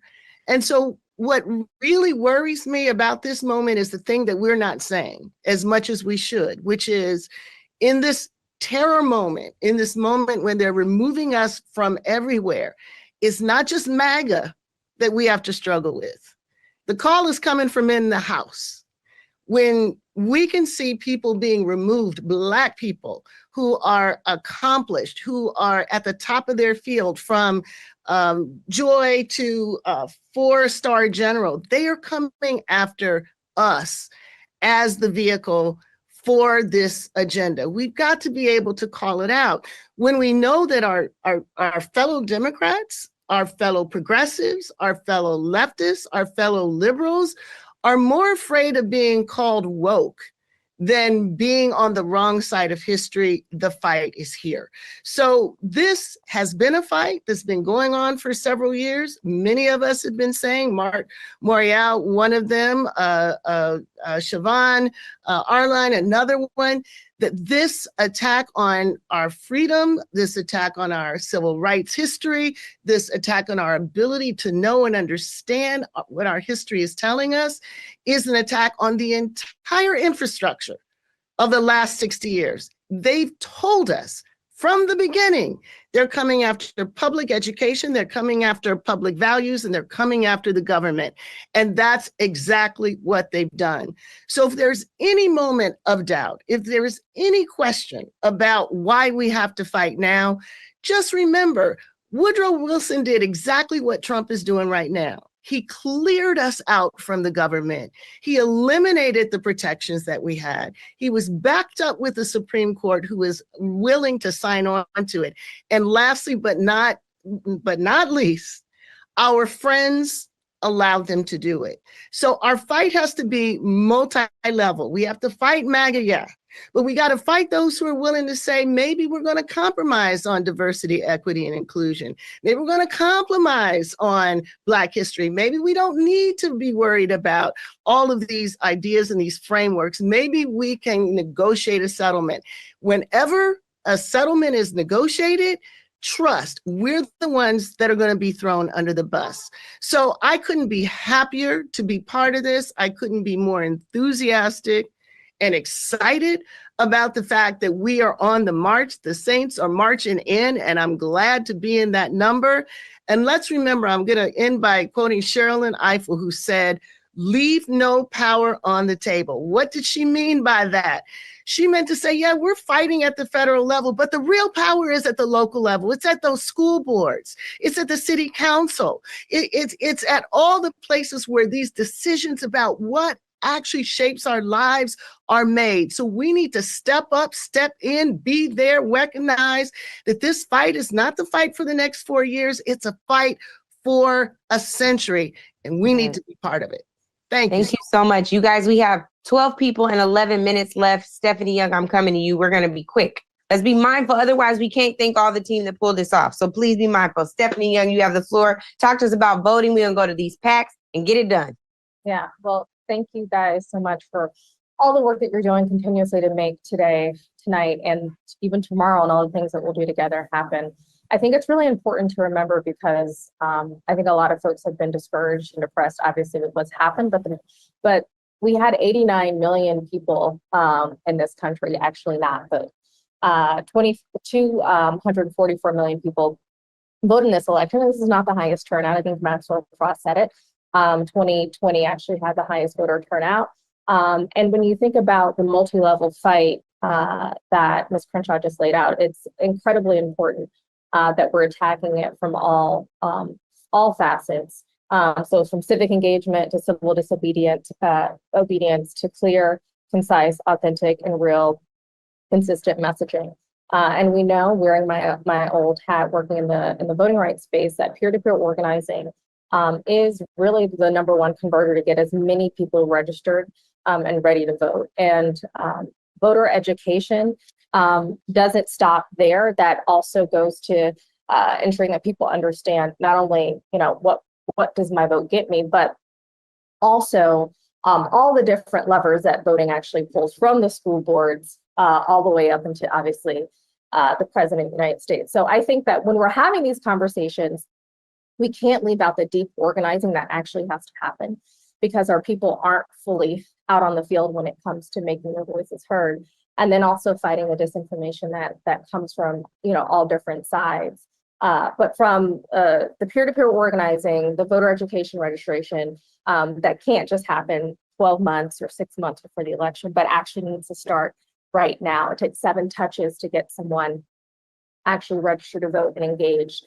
And we're not talking about, 7 pings just on the internet. We're talking about phone calls. We're talking about peer-to-peer. We're talking about a multi-lever and layered process. So as we continue these conversations in community on how we all can play our part, I want to make sure, and I know that from Derek and NAACP and Collective PAC, and obviously LaTosha and all the work they're doing with Black Voters Matter, we have a lot of work to do in the voting space. And I know that voting hasn't always been sexy, but it's incredibly and very critical to ensuring that in the midterms that we make our voices heard, but also obviously 4 years from now. So I'm looking forward to doing the work with each and every one. Thank you, Steph. You guys, we have a very important guest who's just joined us. And I think that Quentin and Mike McBride might be okay with me yielding their time to her. Their work helped to solidify this history-making Senator Lisa Blunt Rochester out of the great state of Delaware, and our good friend. And I'm just so happy you're here. So I want to yield a couple minutes to you. We're trying to meet our deadline, Holly. We might be over, but it's a good reason why. I'm gonna be very, very brief. I just left the floor from a very bizarre thing to witness and behold. And I will just tell you that, Angela, to you and everyone on here, Miss Reid, and I'm calling you Miss Reid because just thank you for the service that you have done for this country. To all of you on this line, I want to say I needed to get on here to be refueled. And I think in this moment, it is going to require each of us to recognize, what can I do in this moment? The fact that Angela also Brooks and I were sitting in the same row as Jim Clyburn, and in front of us, Cory Booker and all of us, we said, no, this is our house. We're not leaving. You're going to look me right in the eye and say these things. And we are going to then take our power and act. And so I just want to thank to the collective, to everybody who helped us get to this place. Now the real work begins. And as was said, they're using words like scrub, to scrub our history, to scrub us out of jobs. Even veterans who are 1/3 of the workforce, they don't care. And so I'm on fire in this moment. I appreciate the help and support and the wisdom.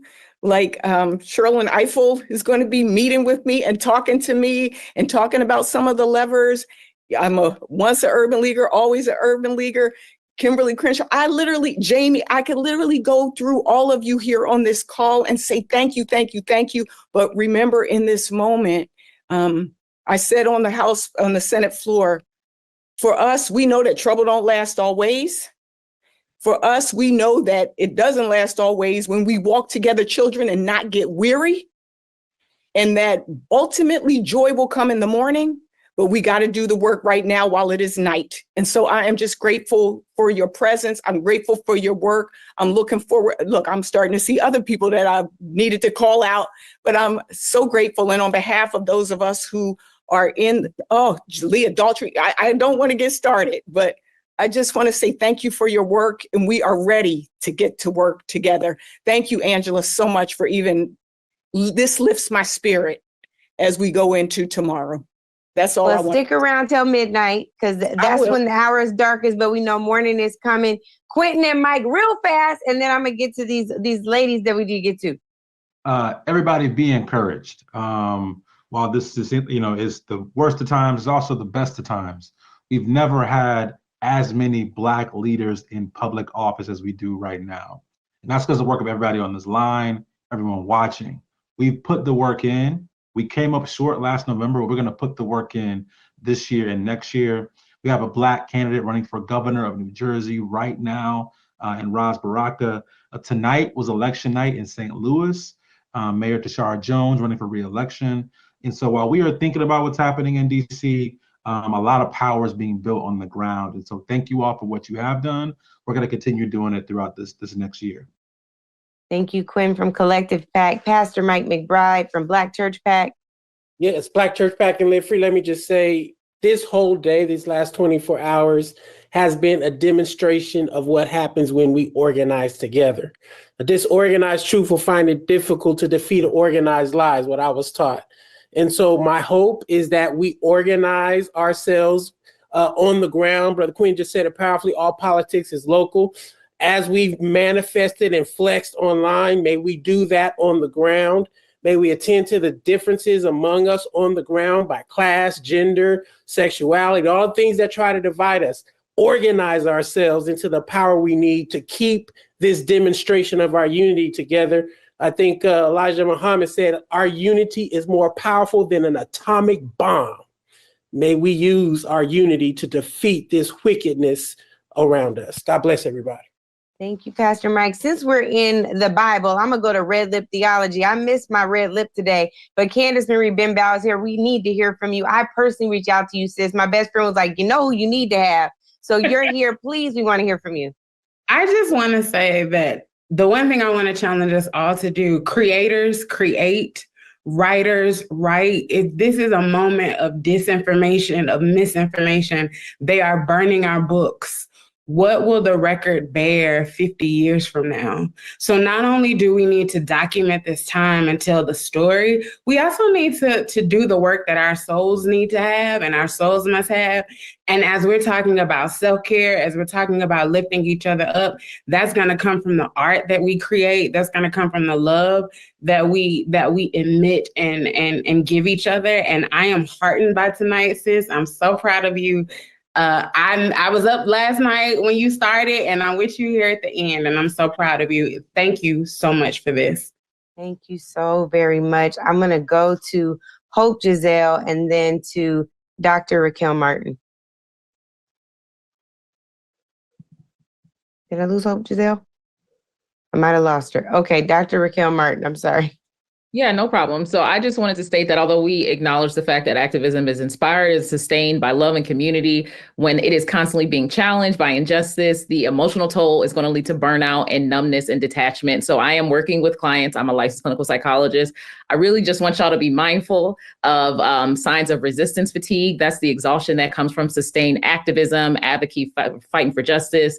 If you're feeling numb or detached or indifferent to issues that you used to deeply care about, you're having low frustration tolerance, you're feeling guilty about resting. Some things that I've been talking to my clients that are activists about are just sharing the load. Activism was never meant to be solo. So creating a care rotation with fellow activists where you're alternating who's organizing the meetings, who's managing social media, who is driving the people to the everywhere, the hosting the meetings. You're building restorative community, creating consistent structured check-ins. I told one of my clients to make a buddy system with someone where activists are responsible for checking in with each other, directing small acts of solidarity. They make a big impact. Mutual aid isn't just about organizing huge efforts. It's about every single day support, checking in, rides, childcare.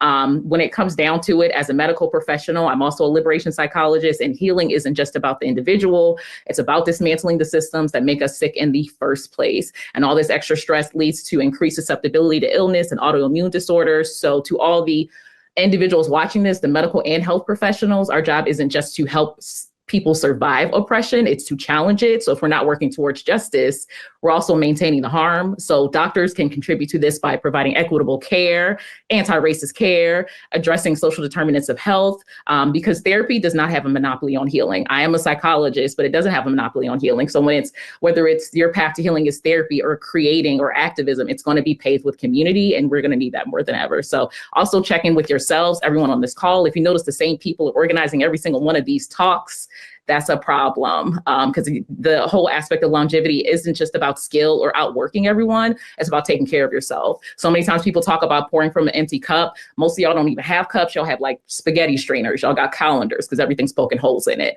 So I would encourage you to think about what's also poking holes in your cup and make sure the same people are not organizing this entire thing, because it's going to take a while. But when you're running on fumes, you can't sustain anything. And this is going to take a lot of sustainability. Thank you so much. I'm going to go to Dr. Dyson because he was not on a panel today, and we're going to get to some of the other folks for brief thank yous or something before we drop off. But Dr. Michael Eric Dyson, mentor, you have the floor. Love you. Love what you do. Love what you stand for. So proud of you. Very briefly, let's make sure diversity is diverse, right? Don't be suckered by these people trying to make you hate trans people or gay people or lesbian people or poor people or and the like. Let's understand that they are all, those of us who are Black, understand the liberation movement for what it does. Number two, the truth is, be deadly serious about what you are committed to, but don't take yourself too seriously at all. And in that way, like Elijah in the Bible, I only am left. No, you ain't, the 7,000 others. So stop and focus on the job at hand. Thirdly, my pastor used to say, we've already come through what we've come to, which means we've been through this stuff before. Let's remember those lessons. And finally, Howard Thurman said, you don't reduce your dreams to the event you confront now. You have a choice. You can be a prisoner of hope, or you can be a prisoner of the event. We choose to be a prisoner of the event. And I'll end by saying, I know Bishop Daughtry said that the cavalry ain't coming. That's true, but Calvary is here. And on that old rugged cross, there's a lot that's been penned there, and that has sustained us as a people. Thank you so much. God bless you. Thank you, Dr. Dyson. We are going to go to Dr. David Johns, the journalist extraordinaire, Ed Gordon, Monique, and Alfonso, and we are wrapping, y'all. Quickly. I love y'all. There's something special about being in the care of Black women who love Black people. So thank you to you, Lolo, Jill, the whole team. I think my only contribution is to remind us of what Fannie Lou Hamer said, which is that none of us are free unless and until all of us are free. So this is the moment where I'm gonna step on some of y'all's toes and say gay, trans, and gender expansive. If we don't lock arms and aims and hearts with every member of our beautifully diverse community, we will never get free. So let's do the work of getting liberated together. Let's do the work of supporting each other and centering joy, and let's continue to resist. Let's not capitulate. Let's not give them anything. Let's live in the spirit of Nipsey Hussle, who reminds us that it's all a marathon. All we got to do is keep going. I love y'all sincerely. Thanks, David. And on that note, Hope Giselle dropped. I'm sure she was just tired, but please look up the work of Hope Giselle. David, can you share her Instagram handle? Yeah, at Hope Giselle, she also is a leader with NBJC, so you can check us out at www.nbjc. Download our Black Facts data. It aligns with the Black Census Project, and you can also find us at NBJC on the Move. But shout out to Hope Giselle, who is doing tremendous work. Find her, support her, find ways to love on members of our community, again, who are trans and gender expansive. They are at the tip of the spear of these neo-fascists who are legislating genocide. Thank you so much, DJ. Okay, Monique and Alfonso, come on. And Ed Gordon. You want Monique to go first? She on mute, so go ahead. You go ahead. Angela, thank you. Thank you to Joy. Thank you to Rev Mark, Lolo, Holly, all of our partners who helped work on this.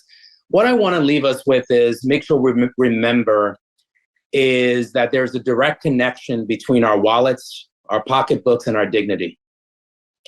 All too often, we treat economic justice and social justice like they're separate conversations. And the truth is they're completely connected. Firing people from their jobs is directly connected to whether they can put food on the table and whether they can be treated with dignity at work. And then striking down diversity, equity, and inclusion affects whether public and private sectors will be held accountable for addressing the disparities that show that Black businesses are being denied opportunities. Just so we're clear, 20% of new businesses go out of business within the first 12 to 18 months. But when you're talking about Black businesses, that's 80%. 80% of Black businesses go out of business during that same time period. And this is due to systemic barriers that exist in the marketplace. So remember, as we go through this fight and this struggle, that when you hear about the actions being taken by the new administration, understand that they have an impact on your dignity and they have an impact on your wallet. That is the goal. They are connected. And at the Global Black Economic Forum, we're going to continue doing this work, fighting for economic justice and fighting for economic freedom, and working with all of you in doing so. Angela, thank you again. Thank you, Alfonso. Monique, my sister. I love you, girl. Real, true, and deep. In the bunker, anytime. Thank you for this. Thank you for everybody who worked. One scripture, faith without works is dead. And that means it's like having none at all. It's like non-existent faith. What we've done for the past 24 hours is a demonstration of the height of our faith through our work. And I am so thankful for that because my faith is real high, my faith in God and my faith in our people. My belief that we can take this and go someplace with it. We ain't got to agree on everything. Let's do one thing and take some steps with the one thing. And I'm just here to say, the 100 of y'all, 200 of y'all, whoever did this for the past 24 hours, I'll take at least 10 steps with y'all. Any day, anytime. Blessings. Thanks, Mo. The legendary Ed Gordon is still with us. And Ed, I just want to hear from you. That's all. I just want to hear from you before we I just want to say this very quickly. And Joy started us off with Dr. King's words. And I had the honor of interviewing Nelson Mandela on 3 occasions and spent some time with him. And he suggested that in times like this, we have to find truth, and that's truth within ourselves and with those who surround us. And so I'd like to encourage all of us to respectfully hold ourselves accountable, our leadership accountable, our elected officials accountable, and the people in the streets accountable. This is a historic moment for us. I don't know that we have the gravity of it yet, but we owe ourselves and our ancestors that accountability. Yes, that is indeed the truth. Well, Joy was the host that brought us in yesterday. So Joy, I want to come to you. Roy, I want to come to you. And then I just want to offer some thank yous. I just want to say that very briefly, because I know we're trying to get out of here.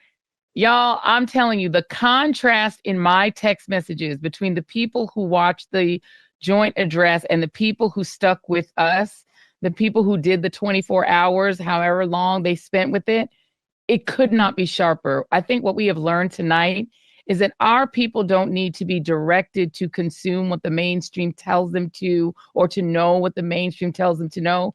They just need us. All we need is each other. Y'all, this is enough. All we need is each other. The feeling of empowerment, joy, freedom that we felt in these last 24 hours and in this town hall, that's it. we got the answer. That's where we go from here, right here. Thank to you my to illustrious co-host that said yes at 1 a.m, Roy Wood Jr. He Don't did. even that. She texted me at 1 a.m. Are you doing the thing? And the way that you all organize this, I have to praise you all and tell you all thank you. I mean, Angela knows it's 40 pots on the stove. Joy, you know it's 40 pots on the stove. So I'm not always able to be part of the construction of any of this, but if you tell me where to be, I'll be there. By the way, I stirred no pots. I showed up with everyone else. I have to say that the people who organized this, I literally am so in awe of everyone who participated in making this happen. Ashley, Holly, Angie, all of y'all. I rode along. I told y'all I was in that little car next to the bike. I was in that little, the little buggy next to the big bike. Sidecar. I was in the sidecar. And I was just proud to be there. I am in absolute awe. This was amazing. Here's what threw me off, Joy. Angela said, I saw the flyer. I was like, that'd be good. The flyer was so fly. But I just never looked at the date. And then Angela's like, well, you want to do the thing that's on the flyer? I'm like, yeah, I'll do the thing that's on the flyer. I thought it was next week. She go, hey, tomorrow, here's the window, 9 p.m. All right, I'll be there. He did. I'll be there. So to be able to turn this around and to be able to, just a quick shout out to Mark Thompson as well on the ground. Yes, Mark Thompson. Can I just tell y'all, as a cable person, as they walked out the room. Look, Literally. the cable correspondent moment. This is There the he thing. is.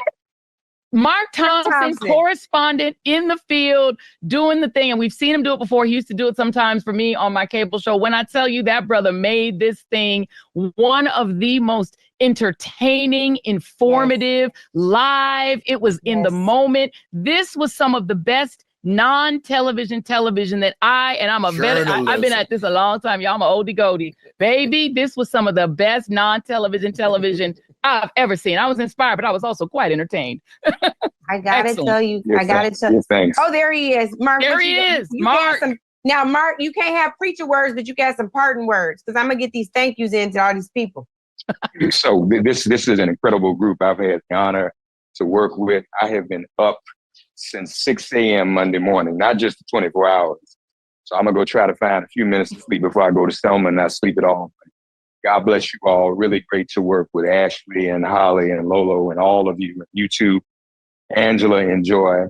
Vince and I were just talking, I think we're going to do something. We're going to do something here. I think we've proven what we can do. So can't wait, y'all. Can't wait. Can't wait. And before I say anything, I know we're over time. If y'all got to drop, you just got to drop. But I am going to yield this time to this sister that has been the glue. Y'all don't see her often, but when she shows up with joy. She shows up with patience. She is the chair of the Elemental P community. She knows what that is. I meant to say committee, but it's late and I'm tired. The Elemental P committee. That is Holly Holiday. Holly Holiday, outstanding. She's going to shout out her podcast right now because she got in trouble with her podcast co-host. Shout out to Podcast Holly. You know you are a gangster. Like, I don't know. Elon Musk, I keep saying, Elon Musk got to run for his money because she got integrity and a moral basis and a moral compass. Holly Holiday, you got to say something before we leave. I'm going to do y'all like Russell Simmons used to do on Def Comedy Jam, because it is the most appropriate thing to say. Thank you and good night. Before you hang up on us, Holly, I got some other people to thank since you're gonna be rude and not oblige me. Indulge me rather. See, I'm telling y'all it's late. Ashley Allison. Yes. Oh my God. Ashley Allison, Mark Thompson, Holly Holiday, the other Holly Weeks, who works with Holly Holiday. Lolo. Oh my God. Lolo is Charles Barkley of Native Land Pod. Lauren Lolo Smith, Chloe and Avani on graphics, Bree, Rachel, and Steph Young, who's sitting right here. They are press gurus. The press around this has been fantastic. I want to shout out Essence Studios. Alfonso let me tell you about Alfonso David. See, y'all see the president of Global Black Economic Forum, but that is a political staffer at heart. Jamie Harrison, you know what I'm talking about. He another thought partner. So y'all need to stay close. I want to thank all of the producers, everyone who hosted a segment, every single panelist, Latifah Simon on a response, Latifah Simon on a walkout, Maxine Waters telling you she's 86, working on 36 because she got more energy than most of us. Every single person who tuned in today, every prayer, Bishop Daughtry, who let me call her on the side. I talk about my side preachers. Roy tried to jag me. I'm not going to let you drag me. And Joteka Edie, the infrastructure around Win with Black Women, all the folks who are, talkers. That's all I'm going to say. Thank God for y'all. Vince Evans, who was double timing as a CBC staffer and staffing us. Lisa Blunt Rochester, because your prayers, I know that you were praying with and for us. I thank God for you. I thank God that you're in the Senate. The Senate needs you. For every member of Congress who signed up to participate tonight, to Wes Moore, who opened us up at the 9 p.m. Tish James with the drama on the tape. She was ready. Everybody. Native Land Pod is a production of iHeartRadio in partnership with Reason Choice Media. For more podcasts from iHeartRadio, visit the iHeartRadio app, Apple Podcasts, or wherever you listen to your favorite shows.